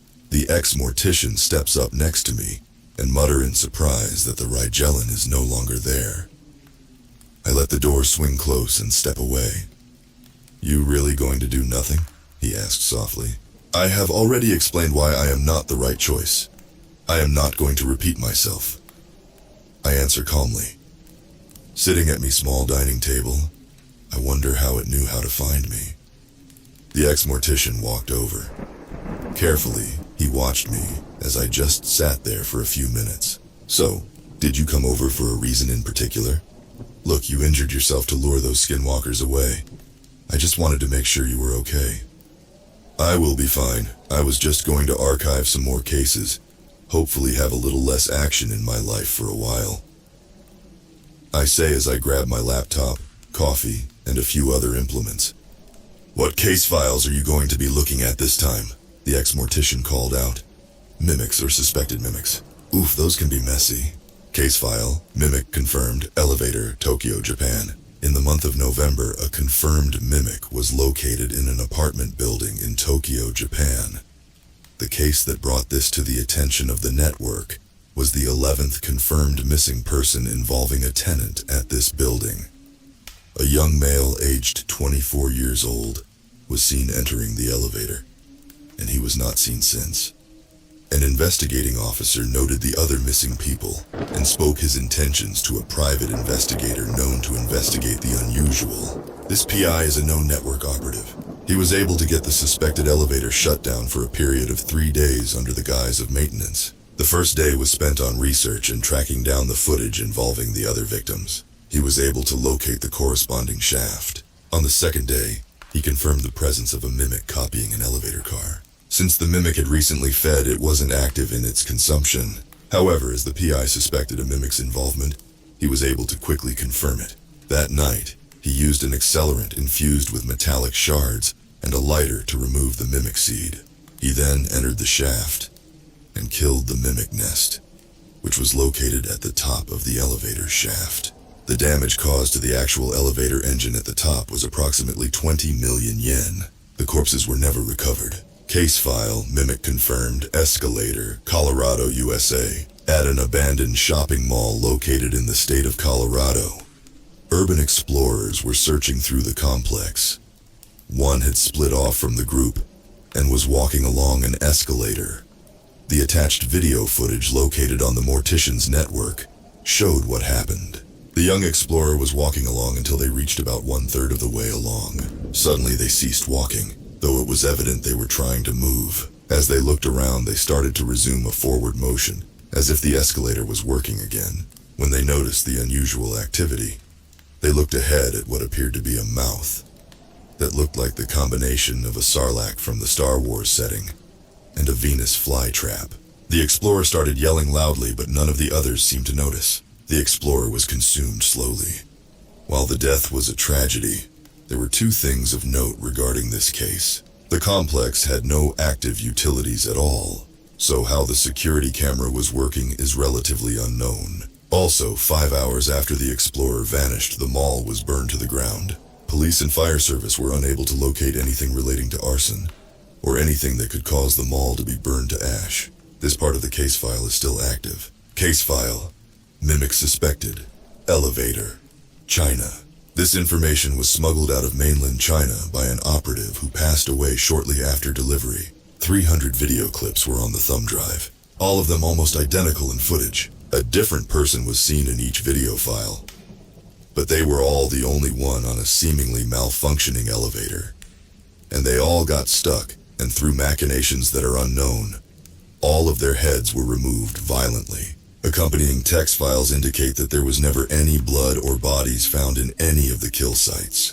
Given the strict information control the Chinese government has over the people, there is no way we can communicate with our network resources over there, as they are still hunting for the network in the deep web. There is a smaller text file, which indicates that mimics might be evolving to more mobile forms. Abandoned cars on the side of the road seems to be a common suspicion of mimics. Also, theories or suspicions that they are working with other cryptids. After disconnecting my laptop from the deep web, I stand up and stretch. There was a lot of information to go through, and sitting hunched over my computer took a toll. As I finish my stretch, I notice something concerning. Shadows seems to be darker. Light in general seems to be slowly fading away. Grabbing my pistol, I carefully make my way until I discover the problem. The ex-mortician sits next to a cryptid that I never expected to see. Sitting there like a gangly lupine, the rake sits there. Its pale skin almost seems to glow. Its empty eyes stare at me, and I hear a scratchy voice speak in my mind. Threat. I aim my weapon at the cryptid when the ex-mortician shakes his head. He is my friend. He is the rake. He struggles to speak, like his words are escaping quicksand.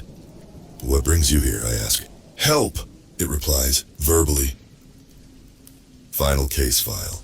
This will be my final case, archival or otherwise. The investigation I have conducted when I arrived to the forest has led me to the foregone conclusion that I will never be able to return to my home or the Mortician's network, except as another case file. I would like to thank everyone who has enjoyed my work, and I hope that someone else is able to find that network, as there is still so much more to archive, and I appreciate the interest in my work. As I mentioned earlier, the ex-mortician had become a vassal of the rake that has appeared in my apartment. I grabbed my survival gear, as the rake has asked for help, a sentence I never thought I would have to write. The rake disappeared, but I was still aware of its presence, like a spike thrust into my skull. The ex-mortician and I drove to a national forest, following the blur that was the rake as it herded my driving to where it wanted. Retrieving my gear I collected, I start my slow hike through the woods, the rake my guide. It didn't like me being slow, but given that I was still recovering from my gunshot there, speed was not a factor I could contribute to for long stretches of time. The ex-mortician was silent throughout this entire enterprise, which wasn't a shock to me. For miles we trekked through the woods, which had an odd sense to them. It was like being wrapped in a blanket of warmth and stinging nettles. Pleasant, but painful. As we got closer to where the rake was leading us, I stopped. I remember being briefly stationed in a US base, secreted within the Russian wilderness. It was only for a few weeks, but I could barely remember it, and now I know why. The US base was small, barely bigger than the base that was overrun, possibly by doppelgangers. Small number of personnel meant fewer resources and lower amounts of equipment, which further equates to less chance of being spotted. But what the Pentagon failed to take into consideration was the presence of other beings on this planet, whose existence is either redacted, blatantly disregarded, or met with dismissive hostility. As documented in my earlier case files, we are not alone on this planet, from known cryptids to whatever did that to that town centuries ago. But most folklore is restricted to particular regions of the world, or so we have been led to believe. One of the more infamous cryptids monsters of folklore in Russia is Baba Yaga, the Russian version of the witch in the woods. Whether she will help or hinder are based on factors I will never figure out. But looking at what I was seeing in front of me, in a national forest in the USA, I remembered my encounter with Baba Yaga in Russia, including its walking house on bird legs. I was on a routine patrol within 12 hours of my arrival at the Russian forward scouting base. Patrols were random and executed by one person. I was patrolling at 04:19 when it arrived. I felt a shift in the forest, but at the time was not aware of the Baba Yaga who ruled the forest we were in. I was 12 minutes into my patrol when I walked out of a mist that appeared out of nowhere. The only other thing of note at the time was I had a resounding headache, but I persevered. This house descended towards me slowly, and I became aware of the attention I was being burdened with. The legs crouched down, and the door opened when it got low enough. A woman stood there, her features seeming to shift like a mirage. The features went from attractive to repulsive, but they never seemed to settle. All it seemed to do was compound my headache. Baba Yaga greeted me and bade me enter her hut. While my commanding officer likely would have disagreed with me, I hoped the change of scenery would diminish my pounding head.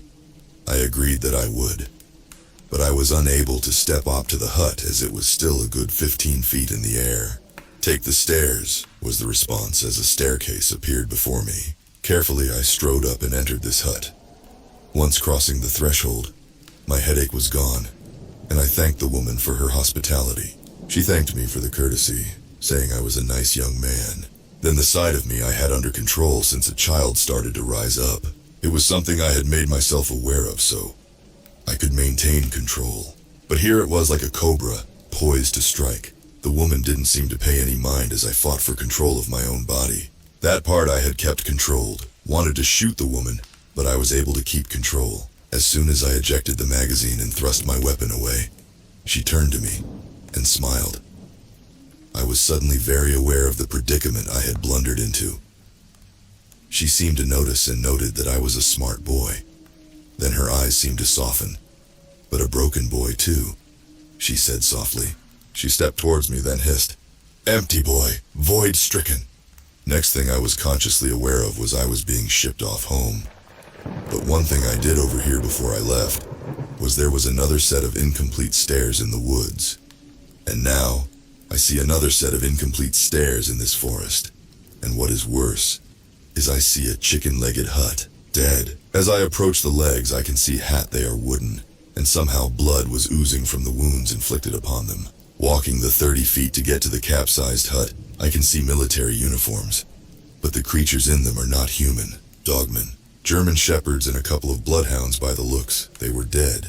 There was a mass of gray flesh next to which stood the rake. It looked at me, and I felt a crushing sadness within me. Too late, mistress dead. It sounded within my head. It walked up to the ex-mortician, and with a casual swipe of its claws, sliced his stomach wide open. He slumped to the ground, and just lay there as the rake ate him. The dogmen were wearing military dog tags, but I didn't recognize the names. I was unsure of what to do or if the rake would eat me next. Suddenly a loud crashing noise ripped through the air. The hut had flipped upside down and was sinking into the ground, as was the mass that must have been the Baba Yaga.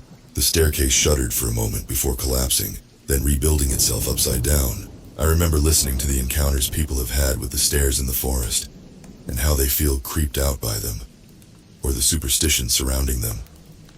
Then I knew Baba Yaga was here, and brought her sisters with her. They lived within the hundreds of miles of forest. Some of those cryptids' encounters were likely victims of Baba Yaga who had insulted them, so the Baba Yaga sought retribution. They would curse those humans and force them to live how they were changed. Then I turned to the rake. That is how you come to be, isn't it? You each belong to a Baba Yaga, like a faithful companion, I say as I turned to the rake as it finished consuming. It nodded once and stared at me. A thudding noise boomed in the distance, and it is starting to come closer. Another Baba Yaga is coming to see her fallen sister, and I doubt the rake will let me leave. So like I said, this is my final archive. I appreciated the enormity of the task that once laid before me, but I do not think I will be able to return to it. So, as what is likely my final request, if you can, please find the Mortician's network and continue what was once my task. The automated message. Hello, Harold. If you are reading this, I am either dead or have been missing for over 7 months. As you had backdoor access into the program I used for browsing the deep web, I figure you have read into my case files. I am sorry I was unable to inform you of this, but I think you will understand why I decided to not inform you. But since this is likely my last report, this will be more observation than fact. But the spider web of deceit in regards to cryptids and related fatalities is surprising from what I have been able to ascertain. Something I have noticed is 4chan.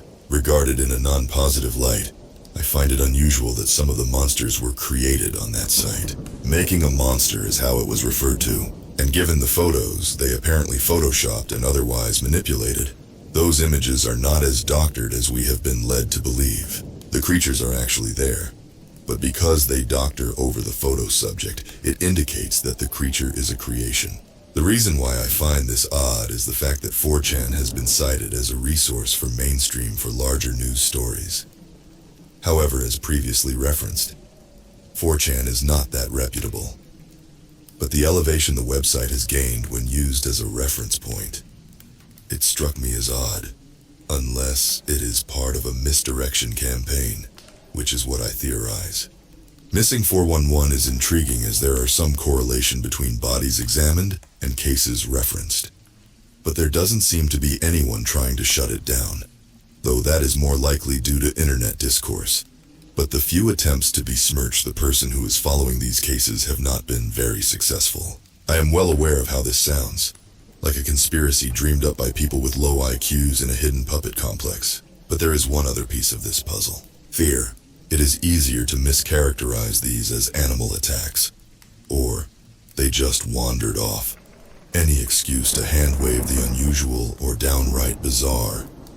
Local papers won't admit that search and rescue officers have no clue, despite following the evidence because the outcome doesn't work. They follow the tracks, the logical progressions in logic, but no clues or conclusions are encountered.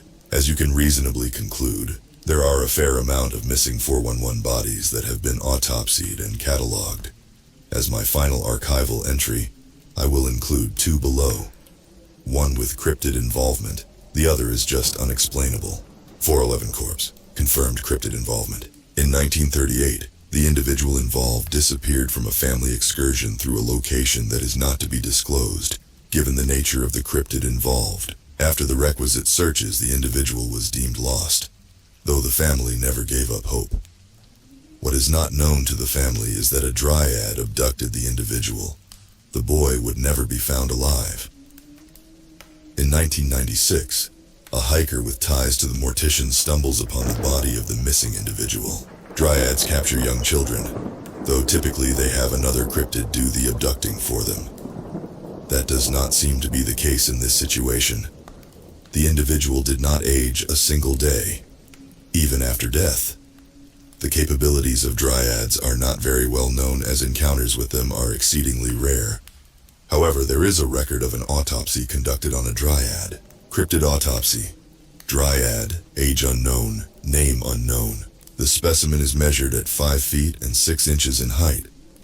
Her complexion appears tan, but closer inspection indicates that the skin is actually very fine bark, which is sturdier than normal tree bark. Incisions with regular equipment is virtually impossible, and typical cryptid countermeasures fail to inflict any impact. Woodworking equipment was brought in, and a rudimentary autopsy was given, but the equipment required frequent repairs due to overheating of the engines or blunting of the blades involved. While the specimen is humanoid, the weight is significantly higher than originally suspected.